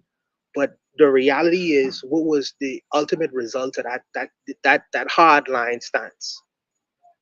I don't know if I have the tenacity to take that kind of stance, but I understand when he says what he says. But I believe that Africa needs to industrialize. But I think that they need to really understand the business that they are industrializing and going into to be able to master it. For Namibia, $21 billion in terms of getting barrels of oil in that country, that's not a lot of money. That's not a lot of money for them to develop a whole refinery because of that $21 billion of oil. I think that they need to, if I was thinking of it purely as from a capitalist standpoint, I would look for the lowest bidder, 10%, for me to get 10% of profit in terms of the oil, the natural resources you about to extract out of my company. I'm going somewhere else, but I'm trying to find better than 10%. That's really a drop in the bucket. That's not going to reach the people. I don't know who the leadership in Namibia is, but that's not going to reach the people. That is a bad deal. And I'm trying to find a deal because I don't have the finances to build the refineries to get the natural mineral resources out the ground. I'm trying to get the best deal possible. 10% is that's like a fuck you. I'm trying to get at least as close as 50 as possible. I may not be able to provide the tools, but I certainly have the natural resources. So it all boils down to who is actually making these kinds of deals. It's just a bad deal. It's a bad deal. I would rather that oil stay in the ground until I get a better percentage of out of that deal, because when that $21 billion is gone, when you done suck up all of my oil out of the ground or wherever that I possess the territory for you to extract it out of, I will get no more money from that situation. So you have to give me a better percentage than 10%. I think that the African leaders need to stand on their square and say, listen, if you want this money, I need 50%. I need 20%. I need 25%. I need 30%. I need to see some real money because I need to see substantial. If you take in $21 billion out of my country, I need to get half of that. Give me at least 10 billion. So my people have the ability to see it. I just think it's bad deal making. But I don't know. I'll stop there just to be brief. I just think this is a bad deal. But Africa does need to industrialize. I think that we can industrialize in different fields of industry. But for Namibia, I don't think that oil is it, because 21 billion is not a lot comparative to the rest of the world. But I'll leave it there. I appreciate that. One, last but not least, Black Steel, you heard everything everyone else had to say. What say you? So this has always been a problem, right? Africa has abundant resources, right? And everybody wants those resources. But because no one wants to pay a fair market rate about for those resources, everyone's trying to scam and do whatever possible, cut corners to avoid giving Africans their due. And much of the world is united in doing so. So, for example, there's oil refineries that are in Nigeria, true. But who are those oil refineries owned by? Are those oil refineries owned by Shell? Are they owned by British Petroleum? Who's owned? Are they owned by the Nigerian government? I don't think Nigeria has ever taken the step to nationalize their resources, their industries, so that way those profits would benefit the people of that country. What we see happening is that most of these resources are sent overseas, and then the money that it produced are funneled into a very small percentage of the population. So that's where you have these oligarchs or these these kleptocrats who have so much money while the rest of the people are sitting there starving. So I think that's what you're going to see unless some drastic changes are made. You're going to see that Nigeria, another very wealthy oil producing country in Africa. We don't talk about it a lot. Equatorial Guinea. Equatorial Guinea has vast oil reserves, but most of that money goes to the president and his family, while most of the people are left standing. So, and then those oil refineries that are owned by these companies, they're not going to refine the oil if they know that a lot of those profits are going to be sent to help improve the country. That's where the corruption comes in. That's why these corrupt leaders are kept in power because it benefits these multinational corporations that take the oil from these countries. If if the oil revenue was spread equally and divided amongst the people, Shell, BP would pull out of Nigeria so fast. Not only would they, no, I take that back. They wouldn't do that. They kill whoever's in charge of trying to refine the oil, whoever making these things, or they say, oh, these people are communists, these people are socialists, these people they're working for Iran or whatever enemy of the U.S. and then they're going to use that as justification to bring in the military. That's what they would do. Exactly what they did in Iraq. So, but anyways, the reason why they don't have oil refineries is because there's no incentive for these multinational corporations to build one. That's why I think Namibia went to India to because I mean again you're dealing with the lesser of two evils. That's why you see a lot of the African countries going to China to build stuff because they don't have right now. They're suffering from losing their intellectual class or their brain drain going to different countries, and they're trying to industrialize. The West is going to take advantage of them. It seems like maybe China, India might be the better side to get that done. But I do think that they're going to have to transition from just being a producer of raw materials to actually refining those raw materials on the continent. That's what happens in the Congo, and that's why there's so much disruption in the Congo, so much violence in the Congo, is because a government in the Congo that is organized, looking out for the people's best interest, is not going to allow um, Microsoft and Apple and Tesla to rob them blind. These Canadian mining, they're not going to allow it. So, yeah, Nigeria is completely corrupt as far as their oil refinery.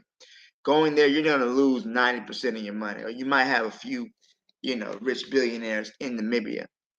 But I think that overall, the continent is going to have to learn how to refine their resources themselves sustainably. Of course, sustainably. You don't want to have the mass pollution in the Niger Delta in Namibia. Namibia is mostly desert, but you don't want to have those oil spills and the natural gas leaks and all of those other corruption things because they don't really care. The type of precautions they take here in the West They're not going to take that in, Africa and in Latin America because they don't really care. They fuck up the environment. Who cares? It's just a bunch of niggas steal their shit and just move on with it. So I think if it's going to be done, it needs to be done correctly, with a mind of sustainability. I'll leave it there. I appreciate that, Black Steel. Does anyone have any last thoughts on this prompt? Yeah, I just wanted to, chip in real quick. The thing is that, it really comes back to the leadership. When I was younger, I heard Leonard Jeffries speak, and he said one of the troubles that we have as African people, around the globe, is that we could win fights, but we don't win at a negotiation table. The thing that the Asians do that, Africans don't do as well is the Asians negotiate pretty damn good.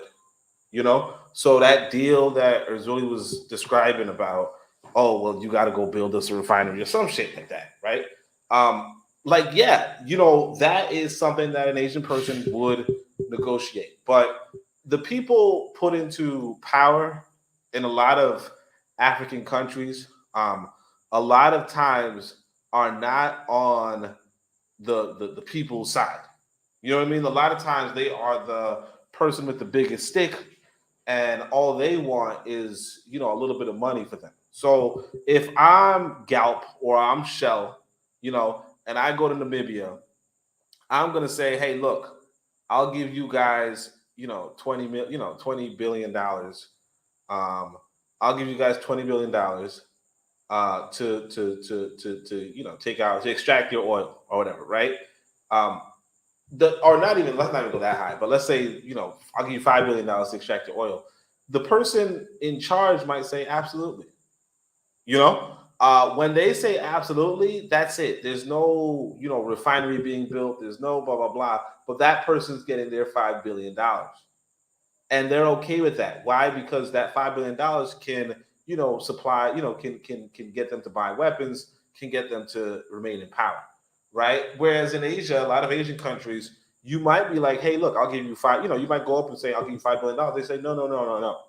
Give me $3 billion. And also you have to have this many Chinese workers or this many Chinese, it's a different it's a different negotiation. And the trouble is that, what we're looking at when we look at these sort of circumstances is that we're not realizing that if you do not participate in the political process, right? A lot of times the fools are going to participate in the political process, and you're going to have to peep game that a lot of Black people will sell out. They're will sell out. And we know this from our experiences in the West, where we're surrounded by sellouts. Okay? A lot of people in Africa are going to be sellouts too. And we might say, well, why can't they do this? Why can't they learn? Why can't they do it? Nobody, it's really a matter. I mean, the reason why, I'll put it this way. We don't have any sort of strong political parties. We don't have any sort of strong political philosophies. When you go to China, the big thing you're going to notice with China is that they have the CCP, and the people are really seriously studying. We got Black Steel on the panel where he studies, his Marxism or whatever. But nobody's really testing Black Steel on his Marxism, right? In China, they are studying their Marxism, if you will, and they are being tested rigorously. Okay, the guy Xi Jinping is a scholar in Chinese philosophy, and the Marxist philosophy. He's a scholar par excellence. Can we say that about just a random African leader? No. And I'm not saying you got to be a Marxist or not. I'm not saying that. What I'm saying is that these people, like you're talking about people who are really studied and really determined and really vetted, versus people who are just happen to be the local gang leader. You go to, if you go to the hood here, in America, the local gang leader, he's not going to be able to negotiate on the level of an intellectual. But contrast that to these Asian countries. I'm not saying the Asians are intelligent or not. What I'm saying is that a lot of times the leaders that you see are actually intellectuals in some capacity. And just to outline that, just to highlight why I'm saying that, is to say that in order to advance in the CCP, In order to advance in the Chinese Communist Party, you have to be tested and you have to be recommended. You have to be vetted. That is very different from, let's go to the Congolese situation where the guy who kills Lumumba is sitting around in power and he's not vetted by anybody. He's not qualified by anybody. He's not an intellectual by any stretch of the imagination, but he can make deals on behalf of Congo. And so, the idea that he's going to make those good deals that are comparable to, like let's say an intellectual's deals, it's not realistic. It's a shame, and we can't go on the, oh well, you had 600 years to learn. Yeah, I understand what that, like, I agree. I would absolutely love if we had some sort of intellectual leadership, but the reality is that we have not set up any sort of way to do that. Whereas, again, you compare it to China. China's been doing it since 1200 AD. That's the big difference. That's it. Yeah, I hear what I want to answer that for a second, briefly. What Oni just said is what most Western leaders think about the African mind. And I like that, though.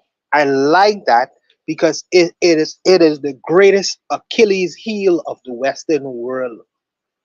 It's the greatest Achilles heel because they think that because, let me, on this front, because I may not have went to university, that I don't have intellectual capacity, intellectual prowess, or genius in the way that I think.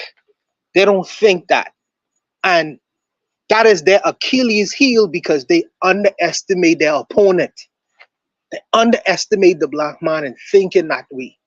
Not understanding, well, the black man and built millions of civilizations around, millions of civilizations before the so-called time began. He have a thinking. He understand the world through observation. He have his own genius. They don't never consider these things. So the estimation is that when they found us in Africa, they found us with a bone in our nose. With a bone in our nose. And thank God that we had the ability to come here to save you, because without us saving you and civilizing you, you would be an empty vessel. This is their greatest underestimation of the black mind. Needless to say, outside of that, there are black scholars who was leaders. Mugabe was one of the most educated black minds in Africa in terms of leadership. I think Mugabe had a few PhDs. There are African leaders who do have PhDs. Let them continue to underestimate the African mind. We love it because it is their underestimation that is their biggest Achilles heel. It's their biggest Achilles heel, and I don't mind it. Let them think we stupid. No problem. No problem. No problem. They thought the Chinese were stupid too. They thought the Vietnamese were stupid. So let them continue to underestimate the black mind. But I'll leave it, Koku. I'm sorry for interrupting, brother. Go ahead. Yeah, I was going to say there's no last thoughts there. We can go on to topic number 3 tonight. Should be topic number 3 tonight says, why can't the government of Tanzania let the people live in peace? This came with a link. Let me make sure I'm sharing it with you guys. Hold on one second. Yeah. This is an article that says Tanzania tourism, World Bank suspends funding for Ruaha, I'm not sure how to pronounce that word, National Park project. It says the World Bank has halted its funding of 150 million, which is about 120 million pounds, tourism project in Tanzania, following allegations of rape, evictions, and killings.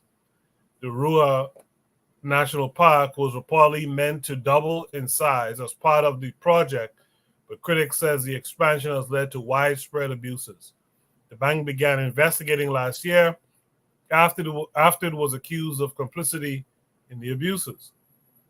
On Tuesday, it said it was, quote unquote, deeply concerned about the allegations. Quote, we have therefore decided to suspend further disbursement of funds with immediate effect, a spokesperson from the bank, which provides loans to developing countries, said. The Resilient Natural Resource Management for Tourism and Growth, or REGROW, project was launched in 2017 in an effort to improve the management of natural resources and tourism assets in South Tanzania, including in a number of national parks, the bank said. At least $100 million has already been dispersed for the project, according to the US-based think tank Oakland Institute. Work to expand the boundaries of the national park, a 1,300 square kilometer or 500 square mile conservation area that is home to lions and other wild animals, has been under heavy scrutiny. For over a year, Oakland Institute has reported alleged abuses linked to the development, which, while being funded by the bank, has been carried out by the Tanzanian authorities. The Tanzanian government had not responded to BBC requests for comment.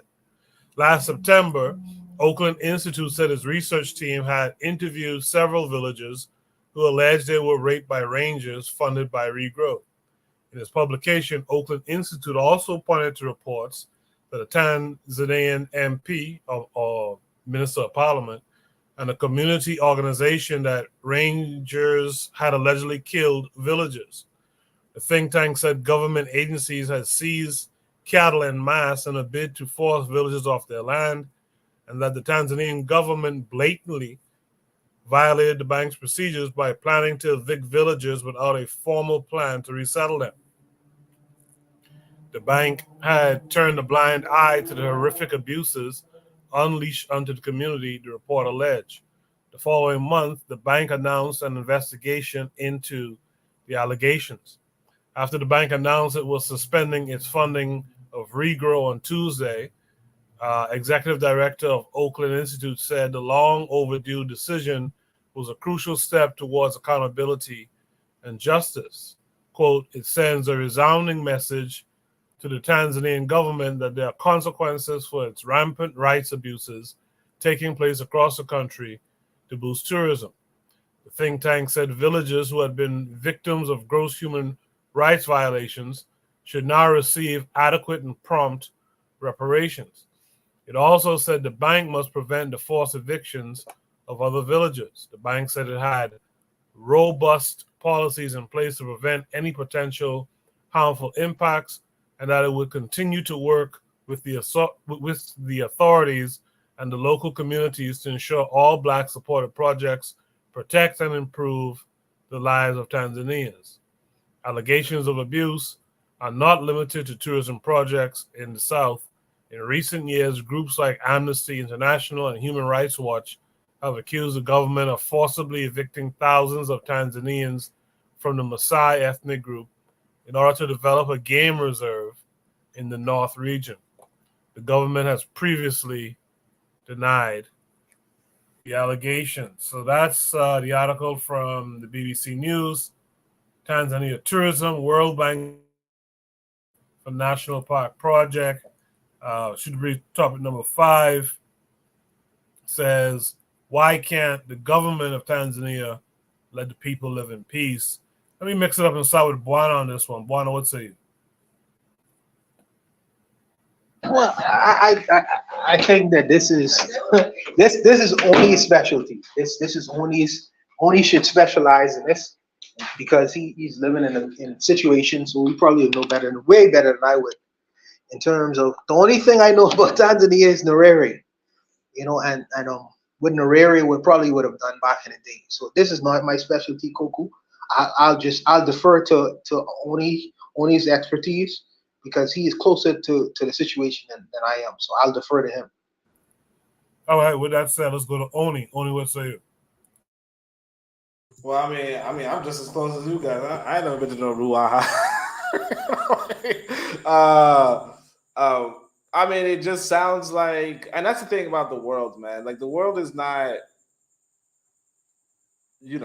it's not straightforward. I'll put it that way.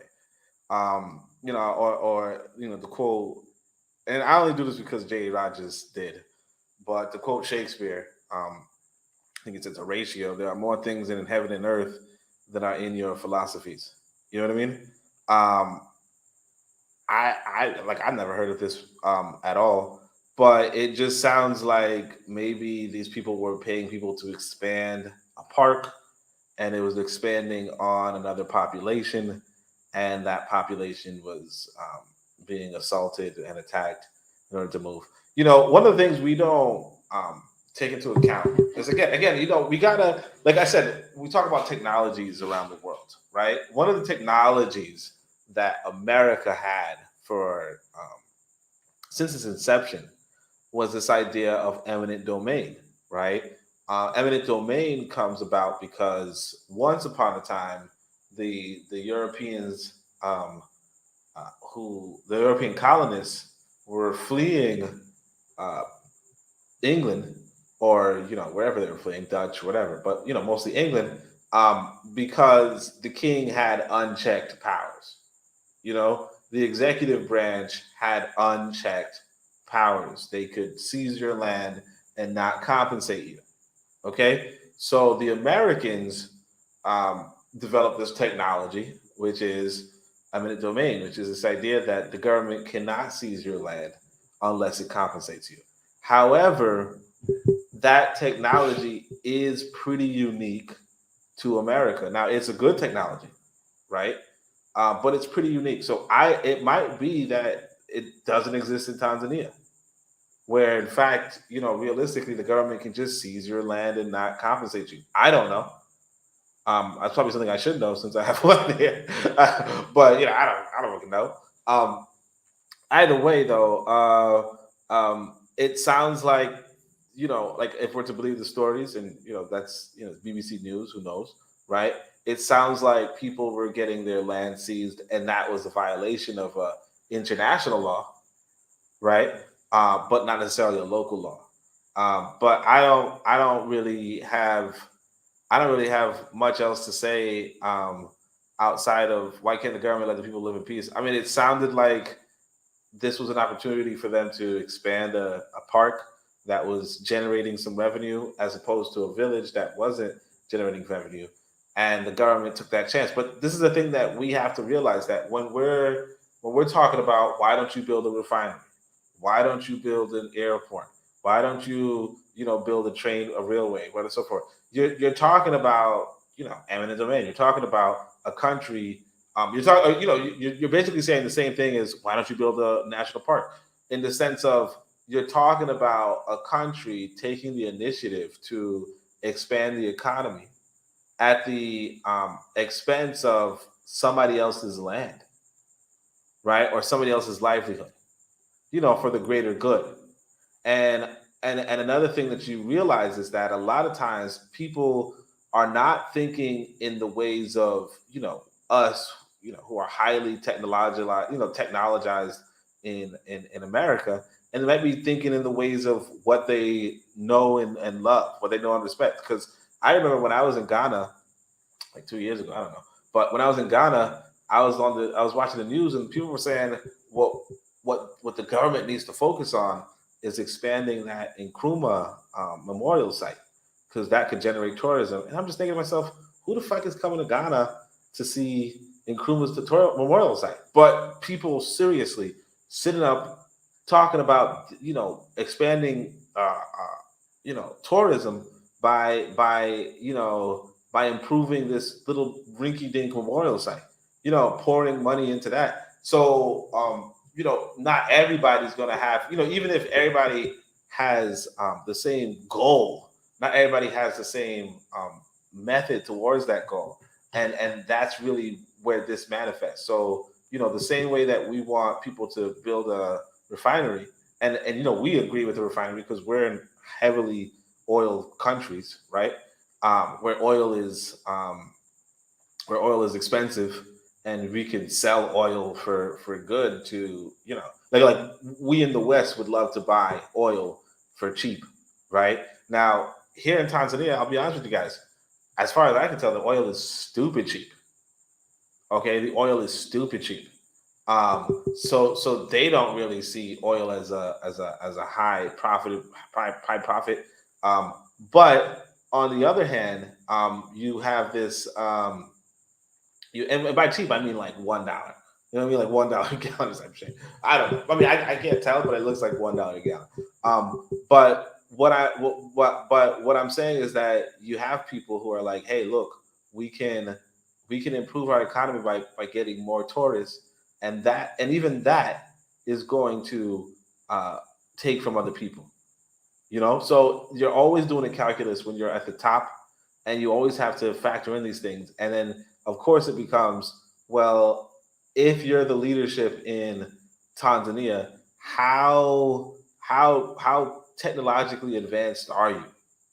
Because if you look at America's leadership, America's presidents, and Congress people, they're all like 80 plus years old, and they're so out of sync with the technology of the day. But fortunately, America is so ahead technologically, and kind of open and free technology. Not really, but but because of that, America doesn't take any L's for that. Whereas, of course, you go to other countries where they don't have that sort of technological background, or those Silicon Valleys and what have you, and then you start to see, well, yeah, like they're not going to freaking compete at that level. They're not going to be making microchips tomorrow. Even if we all use computers, they're not going to do it. And that's it.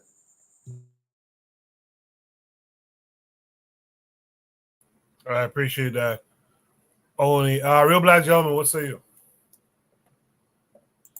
Yeah, I just want to say thanks, Oni. You know what I'm saying? We appreciate that. You know what I'm saying? This is really crucial to hear it. You know what I'm saying? From your perspective, this is very, very critical. You know what I'm saying? We appreciate it. Now, again, we talking about the World Bank. So, you know what I'm saying? It's already some, double-handedness. I mean, again, I think probably the articles it's just propaganda. It really is. It's not too much to talk about. It's just how white folks then promise you something and they're going to try to take it back and, try to use justifications about what you're doing wrong, how you're, you know what I'm saying? They're trying to play your rules for you. You know what I'm saying? I mean, there's, a lot of these parks that they want to make, I think I have a feeling that a lot of these become like artificial kind of parks, especially when they're like outside, inspired. It's like, again, some other people kind of looking at what you may want to do and kind of add on, and then, they'll probably put so much money into it and have so many white people come through trying to like, check out, check out. And then it's like, it's African people can utilize the whole national park, system if they were to do that. And I don't know if they could just, if we did it in a way that we weren't trying to like sell aspects of nature in a way that, I don't know, that doesn't really, there's the gains are like how they don't really, you can have some people come through tourism, even if it's people from other countries. I mean, it's like, other places in Africa, it's not like, that's not, the people who are coming in making the money with the, this thing's privatized, private companies come in, do their own thing. And it's like, you got to make sure that the whole national park thing doesn't turn into a way of like preserving white comfort in the middle of Africa. That's all I want to say. I'm gonna pass. Appreciate that, RBG. Let's hear from D Web. D Web, what's your take on this? Yeah, I think this is kind of if I'm reading the prompt correctly, it's kind of referring to the government. They talk about the government worker or the game officers on that park assaulting the people is the reason why that project has basically been deferred or canceled, right? I think that's kind of the gist of it. If I'm reading it correctly. So first and foremost, I'm gonna tell a quick story, right? So like my kids, first thing I taught them, right, when I'm going to the grocery store, as soon as they was able to read and stuff, right, is to look for certain like labels, right? First of all, check the label of anything you buy. And then second of all, check for any certain like keywords. Like you see fucking yellow number 5, you see high fructose corn syrup, you see different soy-based things. Put that shit back on the fucking shelf, right? It's poison, right? When you see the World Bank pop up, right? You know some fuckery is afoot, right? So this is a lesson in when you don't control your own funds and you're using other people's money. You don't have any control of your national currency, et cetera, et cetera. And honestly, you know, it's very hypocritical that they're so-called humanitarian now, the World Bank, whereas though, oh, we can't fund this certain project because you have rapes going on, you have, you know, violence going on, and we want to get this cleaned up before we can fund this project, right? When these the same people, you know, that fund Israel and what they're doing right now, these same people that fund Saudi and the things they do, the human violations they got, you know, Libya with their open market slave markets right now, right? These the same people that fund these different people, but all of a sudden with Tanzania, they're fucking humanitarian, they're Mother Teresa, right? So I say this, and then if people didn't notice, they talked about a game reserve as part of this project, right? When you talk tourism in Africa and you talk national parks, you're talking about the big money they get is from white people coming over there to shoot shit. That's literally what it is. They want to go over there. They want to shoot the lions. They want to shoot the big game. I seen them shoot giraffes. Who the fuck shoots giraffes? That's the most pussy shit I've ever heard in my life. But this is what they do, right? They go over there and they shoot shit and they bring the trophies home. We went to Africa and we shot shit. That's where the big money comes. It's not the safaris. The big money comes from the game, right? Game reserves. So to me, if you like really read the article and see the key words that they use in here, the things that they're referring to, it's a lot of hypocrisy involved in this whole thing. But that's really all I got, man. I appreciate that, Webb. In the chat, Trigger Happy 262 Plus says, one thing I want to read up on is how losing indigenous knowledge and culture moves you away from dealing with nature well. Some African cities are right next to natural habitats, and when they are next to natural habitats, people don't deal with animals well. There's a city in South Africa where baboons bully people because they feed them recklessly. I saw a video with them baboons touching up them folks and stuff.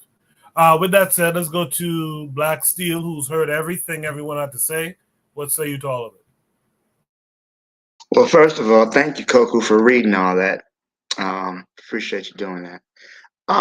So this is my concern with this issue, because this is so the government of Tanzania, they want to bring in tourism, right? Tourism dollars bring in a lot of money, right? But the problem is the Maasai people live on the land that they're trying to turn into a game reserve. So what they're doing is removing these people to create a game reserve. This is now the World Bank not going to pretend to be the heroes here. They're full of shit. We already know. But this thing about the Maasai being taken from their home has come from multiple sources. So I'm looking at this situation and I'm like thinking to myself, like, here we are on our mother continent, Africa, and these people who lived in this land probably forever. And in order to make a few dollars so white people can kill animals, they're willing to take these people off their land, kill them, if necessary, rape, rob, steal, kill, whatever. And to me, I'm thinking to myself, we have taken so much of white culture that now we're behaving like them. I think it was Garvey who said the black man must be careful to not drink all of the poison in Western society, Western civilization, and then die from the effects of it. So I think this is a case of black people trying. I mean, I'm sure you have the oligarchs and the rich people in Tanzania who are going to make millions of dollars for these safaris and whatnot, and they got to get these backwards tribesmen out of the way. And this is what these people have lived in this land forever. They've coexisted with the natural wildlife forever. Why is it so hard to where these people can't live there? That these African people can't stay on their home. Let them have their part, whatever. But why displace these people from their home? Why is it money is so important to you that you have to kill off people who look just like you. And eventually, once those animals are dead, they just move on. So now you're just literally just wiping out your natural resources for a few tourism dollars. What is the sense in that? It's really it's very short-sighted, if you ask me, on the part of Tanzania, of their government. But this is something I'm seeing in all African governments. So they have this short-sighted thing. Let's get some money now, and in the meantime, they're fucking it up for the future. It's a sad situation. I'll leave it there. Thank you. Appreciate that, Black Steel. Does anyone have any last thoughts on this front? If not, we'll go to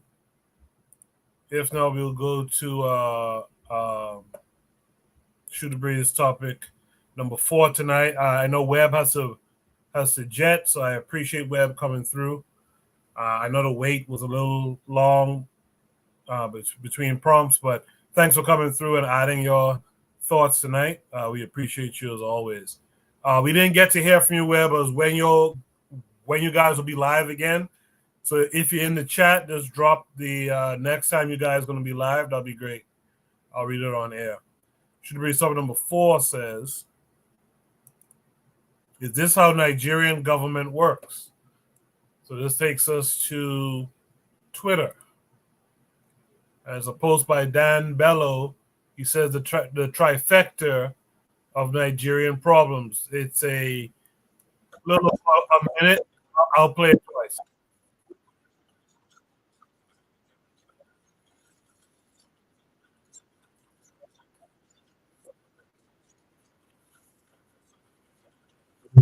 Oh, we can't hear it.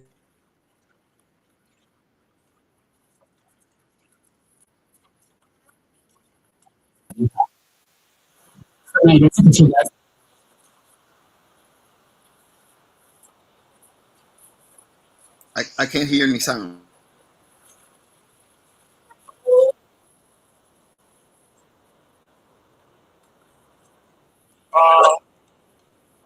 Is it the case that you guys can't hear the audio? No audio. Okay. I just saw a notification in StreamYard saying that audio is not connected. So let's do it again. Let me stop sharing for a second. Let me share it again. I don't know why the audio stopped sharing. Not my fault. I'm going to try to play this. I'm not going to enlarge it because apparently some of the words are being cut. Let me make sure I can get most of the video in the screen. I think I could get it probably a little bit better. Let's see if that looks a little bit better. I guess it looks a little bit better. So I'll share my screen with you guys and we'll play it and we'll discuss it after. Duk wani rashin adalci da cin zalin da za ku ba za mu ji mulki ba inda har za ku ba mu kuɗi. Sannan ba za mu kula da kasan mu ba yadda tsaro zai karanci ko kuma ku ringa samun security money. Ni kuma sai in hada baki da mutanen banza domin a karo rashin tsaro da yawwa sai kuma kara maka a ciki. Win-win. 50-50. Za mu ce musu duk wani mai kishin addini ya zabe ka. Sannan idan suka ce za su yi bori mu ce Allah ya hana haramun ne. Sannan idan ka zalunce su ko baka yi musu aiki ba mu ce su yi maka addu'a. Za mu kawo da kai daga duk wani tauye hakkin bil'adama da za ka yi inda za ka ringa ba mu kuɗi. Nice one. Sannan za mu kwashe duka masu ilimin ku yadda talakawan ku su ci gaba da zama cikin yunwa. Kuma mu saka muku son kayan yadda tattalin arzikin ku ba zai taɓa ginuwa ba. Yawwa kaga idan talakan yana jin yunwa to kura shi ta fi sauki. Wannan haka yake. Sai kai. Kai. Bitam. Subhanallah. Bitam. Inna lillahi. Subhanallah. Kai. Bitam. Duk wani rashin adalci da cin zalin da za ku ba za mu ji mulki ba inda har za ku ba mu kuɗi. Sannan ba za mu kula da kasan mu ba yadda tsaro zai karanci ko kuma ku ringa samun security money. Ni kuma sai in hada baki da mutanen banza domin a karo rashin tsaro da yawwa sai kuma kara maka a ciki. Win-win. 50-50. 50-50. Za mu ce musu duk wani mai kishin addini ya zaɓe ka. Sannan idan suka ce za su yi bori mu ce Allah ya hana haramun ne. Sannan idan ka zalunce su ko baka yi musu aiki ba mu ce su yi maka addu'a. Za mu kawo da kai daga duk wani tauye hakkin bil'adama da za ka yi inda za ka ringa ba mu kuɗi. Nice one. Sannan za mu kwashe duka masu ilimin ku yadda talakawan ku su ci gaba da zama cikin yunwa. Kuma mu saka muku son kayan yadda tattalin arzikin ku ba zai taɓa ginuwa ba. Yau kaga idan talakan yana jin yunwa to kura shi ta fi sauki. Wannan haka yake. Sai kai Bitam go. Subhanallah. Bitam. Inna lillahi wa inna ilaihi raji'un. Subhanallah. Kai. Bitam. Okay, hopefully you guys was able to pick up on the different factions that are in the hands of government too. I think that's wherever people are. I think that's basically how it goes down. But that's definitely one of our problems as African people globally. But the question, as the prompt says, is this how Nigerian government works? I think most of these African countries that have these different people groups within them, I think it works pretty much like that. Let me start Black Steel on this one. Black Steel, what say you?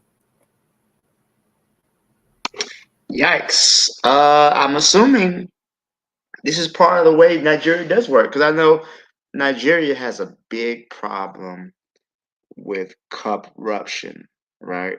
That's one of the issues that is really causing the country to be as poor as it is, because there's great wealth produced from the resources, but then what happens when the wealth doesn't get taken down to benefit the average Nigerian person? And then there's the certain tribes that got for their own ethnic group, and then I definitely think that's how it's happening. Like, this man is smiling as he's counting the money because he's getting his pockets lined. I don't know what could be done about a problem like this. This is something that is going to take a cultural revolution. I think that's something that is going to have to be done in Africa. Is that there's going to have to be similar to how Mao did when he took over after the communist revolution, is that we got to eliminate the reactionary elements within our society, because if we don't, we're going to continue to have this same problem coming up in our society if we don't do a way to deal with these people who have no desire to help anyone but themselves. They have to be taken out, either locked up, and I don't mean locked up as, oh, you pay off the guard, you can get some benefit. The problem is that the corruption is because nobody's making enough money. So, and then you offer to give somebody enough money that can feed their family for a year. Of course they're gonna take it. You got to deal with this endemic corruption in the society if you're gonna have any benefit. All right, I'll leave it there. Thank you. I appreciate that, Black Steel. Real Black Gentleman, what say you?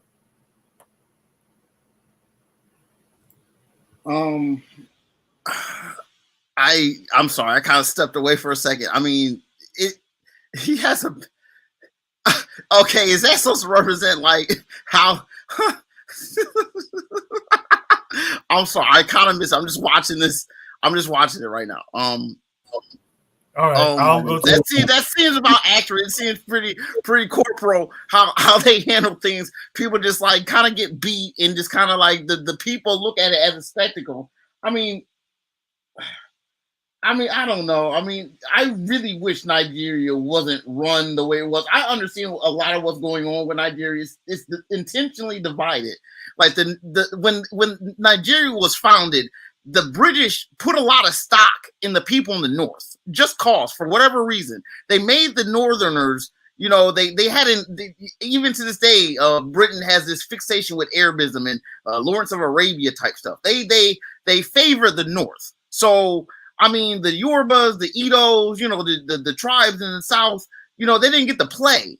even though like the capital wasn't like in Lagos, because I mean the administrators even to this day have a northern bent to it. Like the North has, you know, they have a lot of power in Nigeria. It's ridiculous. How it works, I mean, it's there's a lot of just, you know, not very much, you know, wherewithal in Nigeria. I mean, a lot of the, you know, the people with money, the elites, they send their kids out of the country to learn. They, you know, the leaders wind up having a, you know what I'm saying, a Western bent to them. Then they come back and kind of like, they're not talking to the people who are living the culture on the ground and doing what they do. And, you know, there's like 80,000 tribes in Nigeria.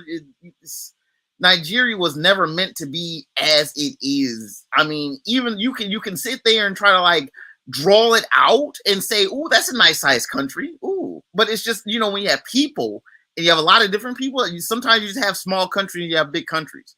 If you know, Nigeria, I don't think works. I mean, for that best of my knowledge, it just does not work. And the people in Nigeria who want it to work only want it to work because they have an advantage because of it. I just don't see how. I mean, you know, the briberies. I mean, there was an incident where, you know, the soldiers shot up the one of the tolls in Nigeria a couple of years ago. It's wild. I mean, there's chaos. I don't see the order in Nigeria.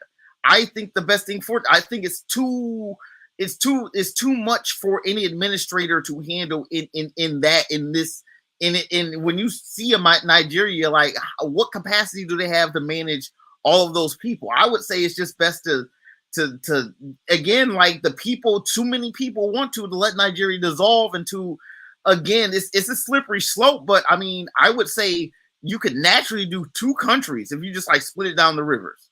But again, this goes back to the North having they call it some born to rule type stuff, in which they don't want to let South go because Nigeria is Nigeria. Like, how dare you? And, you know, because they have an advantage, you know, a lot of the oil that's down south, like the North has their hands in it. It's a mess. I'm gonna pass the mic.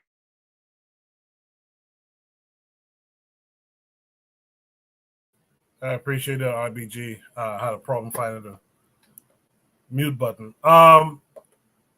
With that said, let's have from Buana. Buana, is this how Nigerian government works?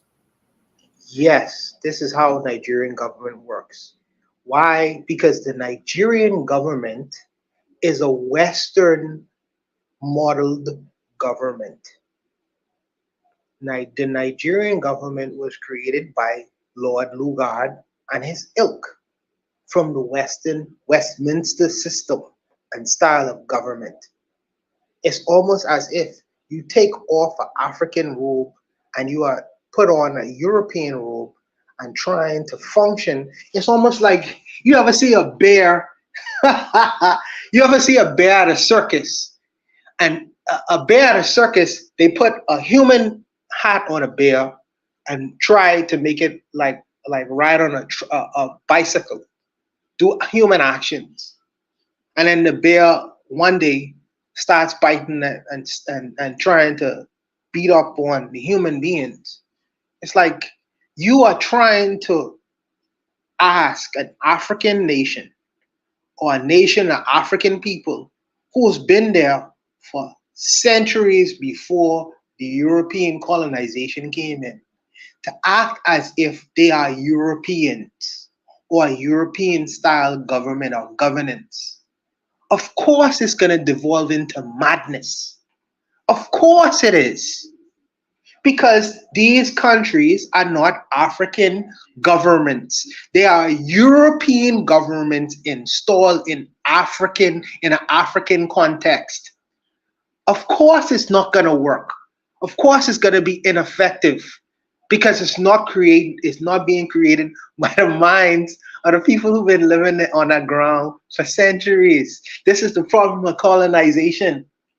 And to the outside world, of course it looks ridiculous. Of course it looks ridiculous. But no one questions the fact that these governments are created by European powers, Western powers. It should not exist. It should not exist. Have you ever seen a black man walk into a courtroom with a European head thing, the thing that they wear to go to court, that white thing. It looks ridiculous. It's out of place. It's out of place, Koku. These things shouldn't exist. So the African man trying to organize his people and run governance over a culture, they're trying to spread a European sheet over a culture that existed there for centuries prior to them, the Europeans coming there. You have Igbo, you have Hausa, you have Yoruba, you have all these cultural groups, distinctive cultural groups with their own policies, laws, traditions, prior to Lord Lugard ever coming there. And then he comes there and say, this is how you all should run this territory.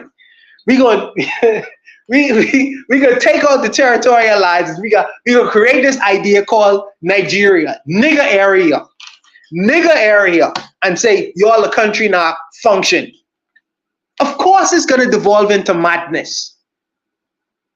Why would an African man pretend to be a European man and going out and trying to execute European policies, traditions, laws, and customs in Nigeria? Of course it's going to devolve into madness. And I don't like the idea of these people putting corruption always on the African continent, as if European societies are not corrupt. To its core.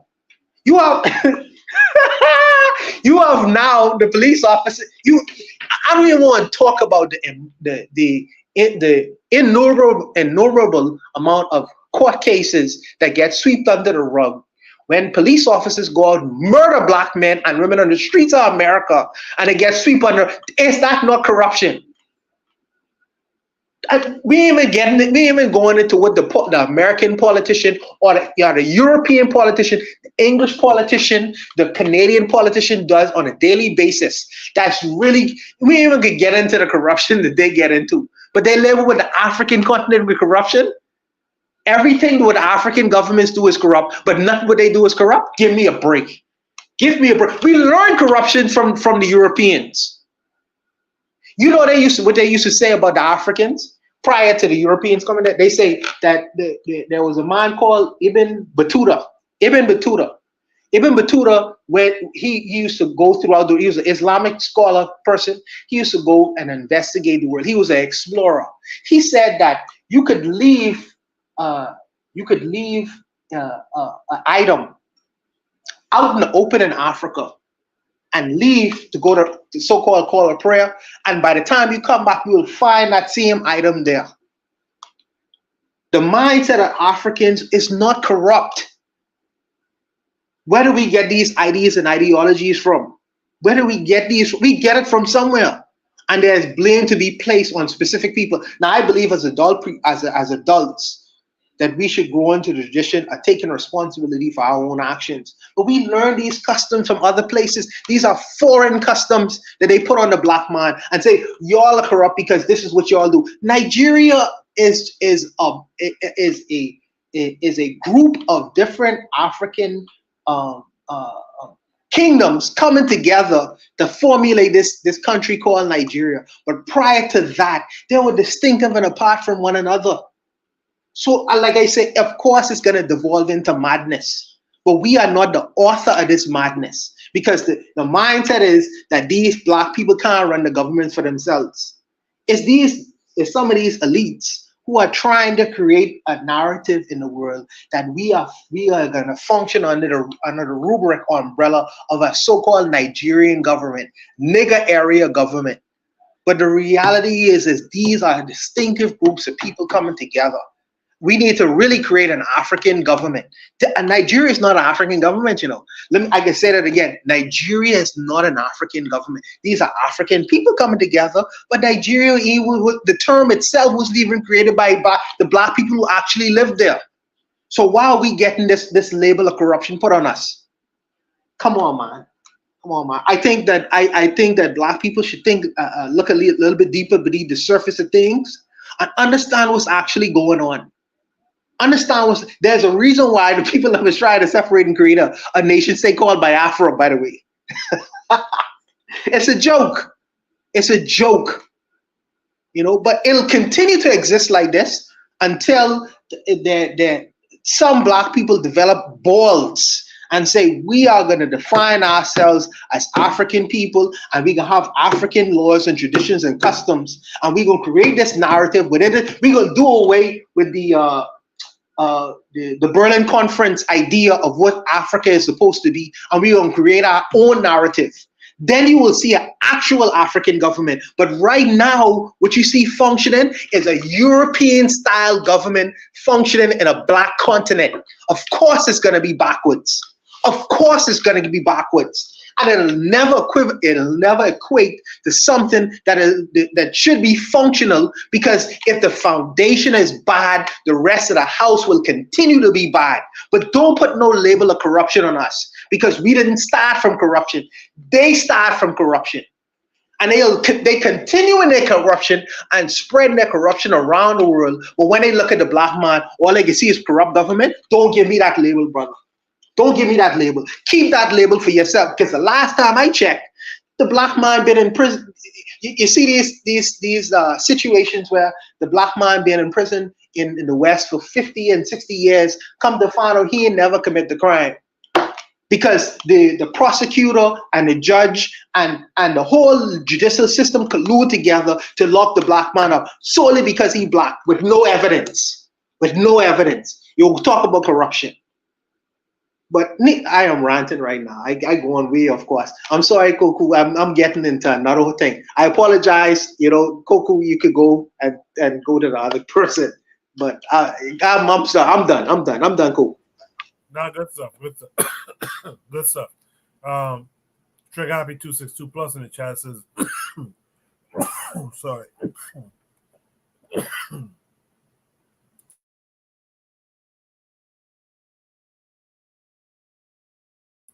Sorry about that. Trigger Happy 262 Plus says, Black people have inherited Indo-European states, economies, and some of their culture or cultural philosophy. He says the quintessential Berlinist state pits ethnic groups against each other by putting one ethnic group over other ethnic groups in order to subsume all surrounding ethnic groups into erasure. So RBG was talking about how much stock they put into the north of Nigeria. The Britons did. Trigger Happy goes and says, many European nation states are defined as nation states because they destroy other ethnic groups and subsume them into erasure. This subsequently causes future conflicts, for example, Catalonia versus Spain. By the way, I think Bono was saying about how Africans could leave something and come back sometime later and find it. My grandmother used to say the same thing about where we're from. You could have left your door staring wide open, she would say. And no one will walk in your house. So it's not like African people are just this immoral people. We learned that shit from someone else. So I agree with Buana's sentiment. Last but not least, let's hear from Oni on this one. Oni, what say you? Yeah, so, when you're talking about Nigeria, you're also talking about, like at this point in time, you're talking about Buhari and Tinubu, okay? Tinubu is the current president since 2023, and he stole that election. And Buhari was his predecessor from 2015, right? Buhari is 10 years older than Tinubu. Tinubu is 72 years old, okay? Tinubu has a background where he, let's say, they said in 1993, Illinois court judgment made him forfeit $460,000 from 2 bank accounts. Why? In connection to an investigation of $2 million in several of Tinubu's bank accounts for heroin trafficking in Chicago. Heroin trafficking in Chicago. I'm bringing this up not because, whatever. I'm bringing this up because when, it relates to the earlier conversation about, why don't we, build these oil refineries? It's like, who are you asking to build the oil refineries? Because if you're asking Tinubu, allegedly, let's say, right, just because I'm in the continent, right, but allegedly, a guy who was drug trafficking in Chicago, America. Okay, who's apparently his professional background relates to working for Mobil Oil in Nigeria. Okay, as a company executive, Mobil. So that's Exxon Mobil, right?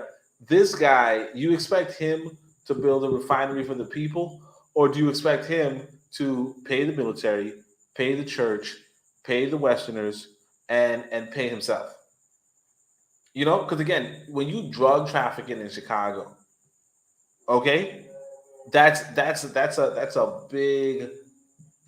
big difference from like you can't not to say that you've been a drug trafficker or whatever, um, and it's more to say that we have to start coming to terms with a lot of the leadership in Africa. I call them Askaris, right? A lot of the leadership in Africa are Askari, put it that way. A lot of them are traders, a lot of them are Western agents, a lot of them are on that fuck shit time. You know, you talking about if like I said, I used to go to Brownsville a couple of times, right? Brownsville's the hood in Brooklyn, one of the hoods in Brooklyn, right? If you were to say put the leadership in the hands of a local gang leader, right, and then make them negotiate on behalf of the people of Brownsville, what would that look like? Or is it going to be, polytechnic universities? Is it going to be, skyscrapers? I don't know. I don't know. Or is it going to be, we're going to get some hoes and bitches. You know what I'm saying? Like, is that what it is? And you got to come to like we're gonna get some drugs, hoes, and bitches. That's what you got to figure out. If you were really putting because this guy, if he's a drug trafficker of heroin in Chicago, he's not on that same time that we want from my brother from another mother, Ibrahim. Right. So Ibrahim, of course, that dude's actually I think he's laying the groundwork for some sort of industry, as we speak. Not even I mean, sorry. I mean, like he already broke ground on building an industry as we speak. But that's where you come up with this reality that a people have to be politically disciplined, and you got to say to yourself, what kind of political discipline do the leaders in Africa right now have? What political discipline do Buhari have? What political discipline does Tinubu have? And that's where the question comes in, because you could always pay a bunch of people around you, but you also need to have some sort of political discipline, some sort of political ideology, some sort of political education, because as I guess Thomas Sankara put it, anybody without like a soldier without a political education is just a potential criminal. And that's how it is for all of us. Anybody without a political education is really just a potential criminal. I'm gonna leave it at that. Well done, Oni. Well done. Well done. Anyone has any last thoughts on this prompt? All right. Well, let's go to the final prompt for tonight. We're going to end around 11 tonight. I want to thank everyone who was here tonight, everyone who participated in the chat. If you're still out there, please continue to participate. It makes the conversation even better, makes it more of a dialogue. I want to thank the panelists, of course, Black Steel, Oni, Real Black Gentleman, Buana, Kofi was here earlier, Uzuli was here as well. Uzuli, if you're still out there listening, join us for this last one. And Bakari was here as well. I want to thank all of you who participated. Should read something number 5 says, why are we still blaming the white man for the downfall of the black man? Why did they let him win? So this comes with a link to YouTube. It's about a 5-minute video. We'll watch it, 5-6-minute video. We'll watch it, and then we'll discuss. Download our African Diaspora News Channel app now on Google Play and Apple App Store. Stay informed with authentic and diverse perspectives, breaking news, and cultural insights. Immerse yourself in a community that celebrates unity, resilience, and the conversation. There is a huge controversy at the Beijing Half Marathon in China, and the controversy revolves around the Chinese man that won and the 3 African brothers that allowed him to win. Well, at least that's what it looks like. Watch this clip. We'll come back and discuss. 是的。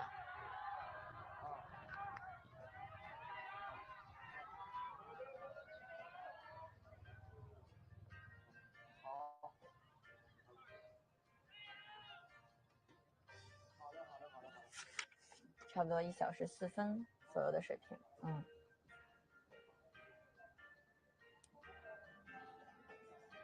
还有最后的一段路，终点就在前方，何洁加油！是的，我们看4个人很有默契呀，对，在今天的这个全程当中，这4个人都是一直保持在一起。是的，而且有沟通，有交流。这样是不是也是选手之间的一种相互促进？是的，我们说积极的一种促进。哇，越跑越快啊！何洁在最后是完全冲刺了起来。我们来看看他最后的成绩啊！恭喜何洁获得了我们冠军啊！他最终的成绩应该是1小时0。Organizers of the Beijing Half Marathon are investigating the men's race after 2 Kenyans and 1 Ethiopian runner appeared to deliberately allow China's He Ji to win. So the footage you just watched is self-explanatory, but in case it was not that clear, you can see one of the runners, the Kenyan, signaling, almost showing him, okay, go this way. And also you can see at some point, one of the runners actually holding back the others, like signaling, like, slow down.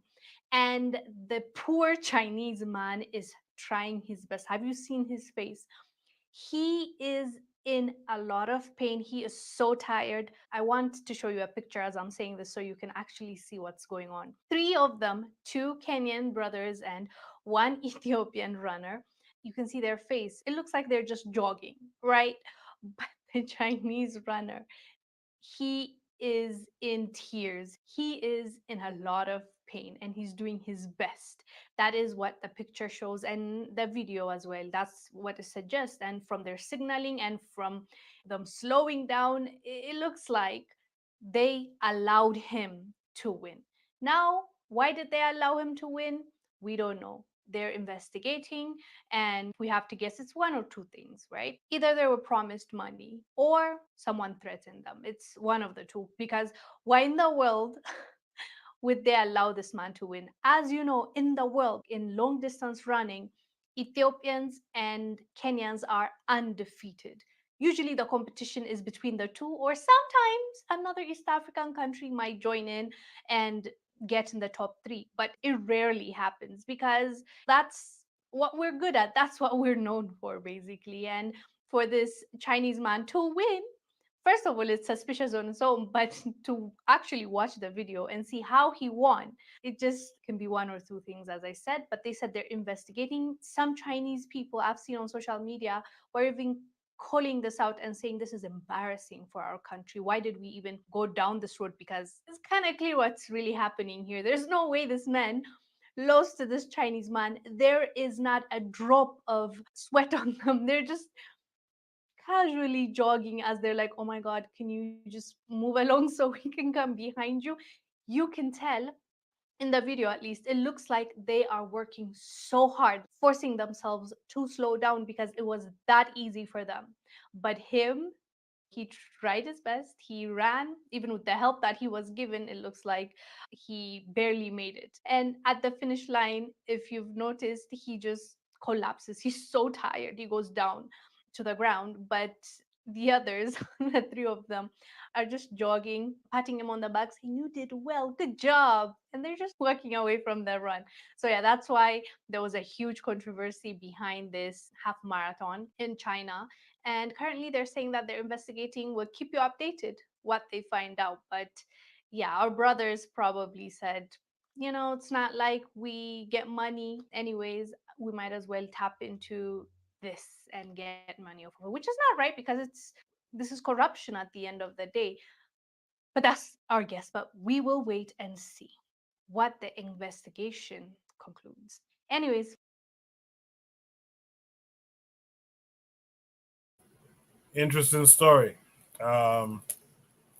Only say he looked it up on Wikipedia. Allegedly, the Kenyans aren't even in the race. That's their story, though, so we're not sure about it. Let me start with Oni. Oni, what's your take on this prompt that says, why are we still blaming the white man, the yellow man, for the downfall of the black man? Why did they let him win? What say you to that? Well, yes, like I said, I decided to look up Heat Heat from Fiji, I guess. I don't know. The story that they're going with, one of the Kenyans at least, is saying he said he was a pacemaker for Heat. Not unusual in road races, as that was whatever. He says, my agent from Kenya told me when I was going to get the visa that I'm going to China to help the Chinese break the national record, their own national record. But of course, the Beijing people are saying they weren't registered as pacemakers, And then there's another story. I couldn't access it because I don't have South China Morning Post, I guess. But the headline is something along the lines of, one of the Kenyan runners says the other guy was his friend or something like that. You know what I mean? Like the Chinese guy was his friend, which of course, that's us calling anybody friend. But I would say this, this is like, I'm not really into sports like that. So I feel like we might be focusing too much on sports. It seems like if you're going to go, like anybody who's doing sports, especially on a competitive level, anybody who's doing sports or entertainment on a competitive level, they're doing it for money. They're not doing it for the glory of the victory, to say, oh yeah, my race is the fastest race on the planet, or I'm the fastest person, on the planet. They're doing it for the money. Now, I'm not saying now everybody, obviously, Usain Bolt probably, wouldn't take probably say, look, I'm the fastest man on the planet, boom. But these guys, especially if you're talking about Kenya, Ethiopia, you're just a runner, like you got no real economic, skill outside of competing for races. Like, yeah, if you as Bonner put it, you make it a business decision, and I'm saying that, we kind of sit up and criticize people for, running along with, somebody else for money. Right. But that's kind of like what we do with our CEOs. Now, I'm not saying CEOs don't do shit, because they obviously do. But what I mean is that, when you're an employee of somebody, you are, running alongside them as they take the gold. You know what I mean? Like right now, I'm thinking about opening up a restaurant, right? A different one, so I can have my own. You know what I mean? I can sell whatever the fuck I want, do whatever I want, right? But I'm thinking to myself, if I paid a worker, a certain amount of money, right? And I paid a chef. Now I paid a chef and the waitress a certain amount, or waiter or waitress, whatever, a certain amount of money, right? That's two people. And it's not going to be that much money. But if the business does well, if I make my good executive decisions, right? I'll be making, let's say 5 times as much as the 2 people working there. And I'm not going to be working there, right?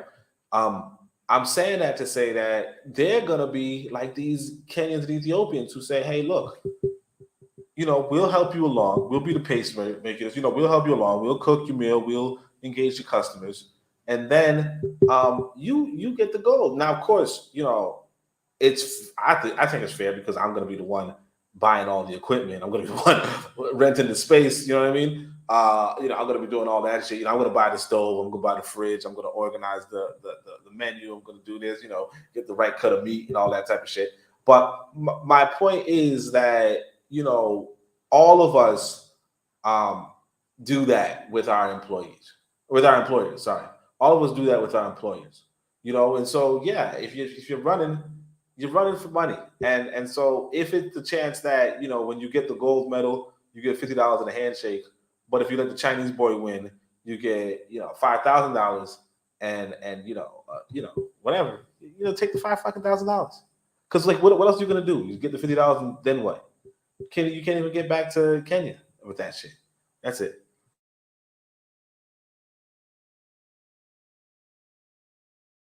Sorry, I appreciate that. Only last but not least, I guess, is Buana. It's drop. Yeah, so Koku, there was a famous athlete from Jamaica. Her name was Merlene Audie. I don't know if you remember her. Now, Merlene Audie was, yeah, she was an Olympic premier athlete, top of the top. Well, if you know anything about her history, she no longer, she stopped running for Jamaica and started running for one of these Eastern European countries.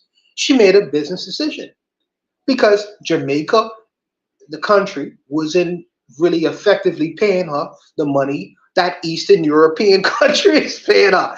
Is that right or wrong? There is a difference between a race when we running in a real actual race and a race of life.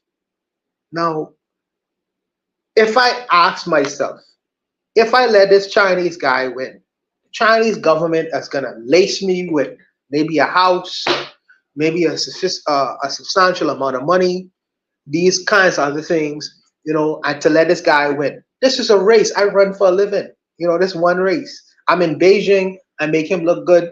They pay him. They're gonna compensate me a whole lot of money for it. Is that Chinese corruption? That's what they have to deal with. But for me, as a business person, I am calculating whether me winning this race is gonna benefit me by the Kenyan government give me a $50 in a handshake, as opposed to Chinese government who have the wherewithal. They are gonna give me money to pay for my house, a down payment on a house, where I can live good, and maybe some other kinds of treats. What I'm trying to say is that Black people in a real world situations, when we do business with each other, we must respect our skill set. We must respect what we do. We must give our people, pay our people sufficiently the monies that they rightfully deserve. It's nowhere in the world that Olympic-style athletes should be getting paid peanuts. Many of our athletes who was running the Olympics, they had to keep a day job. They had to keep a day job and still run for the country who say, well, they are representing. Many of our athletes, it's like, but these guys over here, they say, well, you don't have to work all day. You don't have to, we'll pay your existence. All you need to do is run for your profession.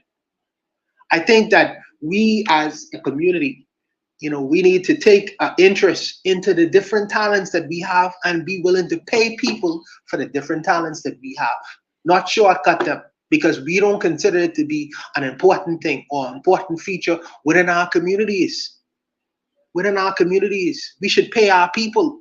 You know how much shortcutting and side deals when I'm as far as my business goes, where black people, try to scam me out of, but the white folks say, you know what, this the price, I'll pay you for it. No sweat, Buana. No sweat. So our allegiances, because of that situation, get kind of hairy. unless you a Gaviite, you want to stick to the man who is paying you the most money. And that's an unfortunate thing. But I believe that within our community, we need to respect our talents. We need to respect our skill sets and be willing to pay people for the services that we provide them for, and not try to shortcut, because they'll have situations like this and it look bad and it look corrupt and it look ridiculous. But if the Kenyan government would have been as willing to do the things that they would need to do, then they would run for Kenya and say, you know what, China, keep your money. Keep your money. We just trying to win. We're trying to make a fair situation.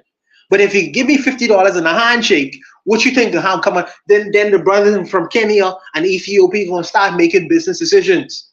They can start making business decisions. Goku. Am I mad at them for that? I don't think so. I don't think so, brother. I don't think so. I don't think so. Call it what you want to call it. I don't think so. There was a cyclist in Europe, in America. I forget his name now. He used to ride a bicycle for throughout the world. He was a very famous cyclist until they found out he was taking performance drugs. but I don't think that he had to give back the money. I mean, he may have lost his career. Lance Armstrong. Yes, Lance Armstrong. I don't think that he lost his money. And the truth is, maybe he may have fell out of favor, but the white community would have forgiven him enough where he kept a lot of his money. And people still was interviewing him. They didn't take everything away like they did with the black runner who was running for the United States. They didn't take everything away from him, put him in prison. Lance Armstrong, I don't think he never see a day of prison. Marion Jones going to jail, I think. Marion Jones going to jail. So they played the game different. They play the game different. So I see that, you must pay our community. We must pay the people for the services that we provide for them. The fair market value. Usain Bolt shouldn't be running for just a Jamaican dollars, man. Pay him what the market would pay him for. And then he wouldn't have to go run for some of the other country or be a prostitute for American corporation. He'd be selling Jamaican products rather than American products from white corporations. Pay them what they deserve. And that's sometimes how to galvanize loyalty. Because the brothers them have to feed their families. They want to eat too. Give them some recompense for the things that they are providing for your community and for others as well, people who live in the community, to represent you. That's what I would say to this particular thing. But I'll leave it there to let the other brothers rock. Now, I think you were the last person I needed to get an original comment from. Is there anything anyone else would like to add to what they heard? All right, then. Well, that's the show for tonight. I want to thank everyone who was involved tonight. Those of you who have been on the panel tonight, I want you to stay here for a second. Let me shout out RBG in the chat. Of course, Oni's in the chat. Harsh Reality. KW Dawn 7. Trick Hobby 262 Plus. Jonelle. Jose was out there tonight. Who am I missing? Bakari was out there in the chat tonight. And if I'm missing anyone else, forgive me for missing your name, but all you guys all in the chat tonight, adding to the conversation, I appreciate you. You can still add to the conversation in the comment section once the show posts. So please do that. You could direct your comments to certain people from the panel if you want. Please do that. Let's keep the conversations going. But for those of you who are still here on the panel tonight, want to get a shout out from you. Could be something positive you saw in the black world, something personal to yourself, whatever it is. Let's talk with Black Steel. Well, shout out. So tomorrow's Mother's Day, so shout out all the mothers, black mothers out here. Shout my mom out. Shout out all the mothers who might be listening tonight. Thank you for all the hard work and sacrifices you give us every day. Thank you. Great show tonight. Appreciate you. Thank you for being here, Black Steel. Great contributions from you. Oni, what would you like to shout out this week? Shout out my brother from another mother, Ibrahim. The leader of Burkina Faso, he's doing it. That's a brother who you can expect to build a refinery. You know what I mean? He just made a call for, somebody says maybe like an immigration act, but he's like, yo, if you want that time of African liberation, you on that time of Pan-Africanism, come through. He's like, come through. Now, I think that maybe they speak French in Burkina Faso. So, if you feel like you're not comfortable with French, then, obviously I don't blame you for not going, anybody who's listening. But if you are comfortable with French and you want to go, I would say, look, that's a once in a lifetime opportunity. Because when we talk about, because I could even say this, somebody made like a spiritual, preserve African spirituality type institution for quite a bit of money, like a pretty penny for like preserving African spirituality in Burkina Faso. So like this dude's putting his money where his mouth is, and he's on that time. So if you're on that time and you know, like I said, if you can speak French, or even if you're just willing to be around that, you know, I would say go, you know, I would say take the opportunity, you know, if you feel like, you know, like if you feel like that's it, that's your speed. That's about it. That's it though. I appreciate that, Oni. I saw you post about that earlier today or yesterday, and I appreciate that post on Twitter. Yeah, I appreciate your words on that too. You guys make sure to subscribe to Oni's channel, The Pro Black Perspective. He probably will be on Sunday morning, 11 a.m. Eastern Standard Time, so make sure you tune into his show. I'm usually there as well as Real Black Gentleman. Real Black Gentleman, what would you like to shout out this week? I'm just gonna shout out those who are like us, those who know. Those who know. I'm gonna shout out those who are like us, man. Yeah, just shouting out all the people who you know, keeping the world in check, just making sure that, you know, representing Black people and not letting other people, you know, misrepresent us, and you know what I'm saying, just keeping the standard going. You know what I'm saying? That's all I'm gonna say. Keep the standard going. That makes me want to shout out Brother Bakari for the show he did earlier today. What's the standard? That's an important question we have to have. That's a foundational question, in my opinion. What's the standard here? What's our standard? So make sure check out Bakari, his channel, and his broadcast earlier today.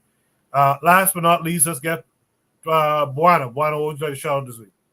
Yeah, first shout out to all the mothers in the Black world, all my American moms, you know, listening in, all my Jamaican moms, all my Bahamian, Ghanaian moms, Guyanese moms, you know, Haitian moms. Shout out to all the moms in the Black world, you know, African moms on the continent itself, you know, who are raising and breeding a lot of beautiful Black folks.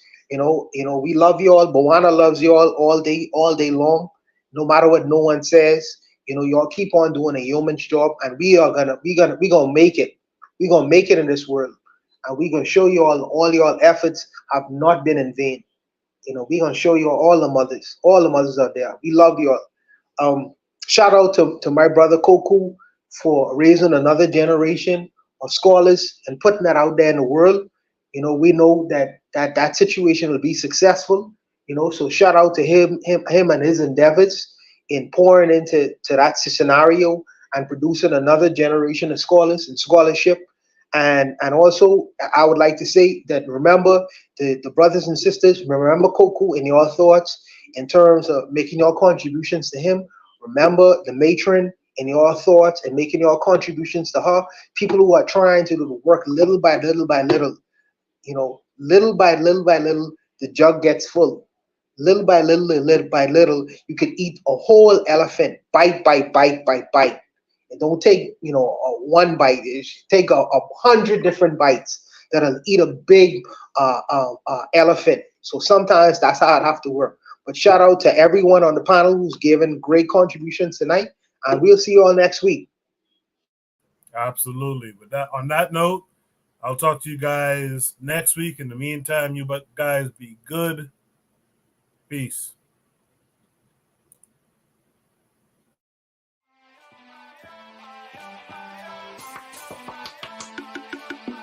Thanks for listening to the Bitter Medicine Podcast with your host, Koku. If you like what you just heard, we hope you pass along our web address, bittermedicineblogs.com, to your friends and colleagues, and share our show to all your social media. Be sure to check out our archive section on our website for previous podcasts. This has been a KWAZ radio production. Join us next time for another session of the Bitter Medicine Podcast. Follow us on Facebook at Bitter Medicine Show, Twitter, Bitter Meds, Tumblr, Bitter Meds, Instagram, Bitter Medicine.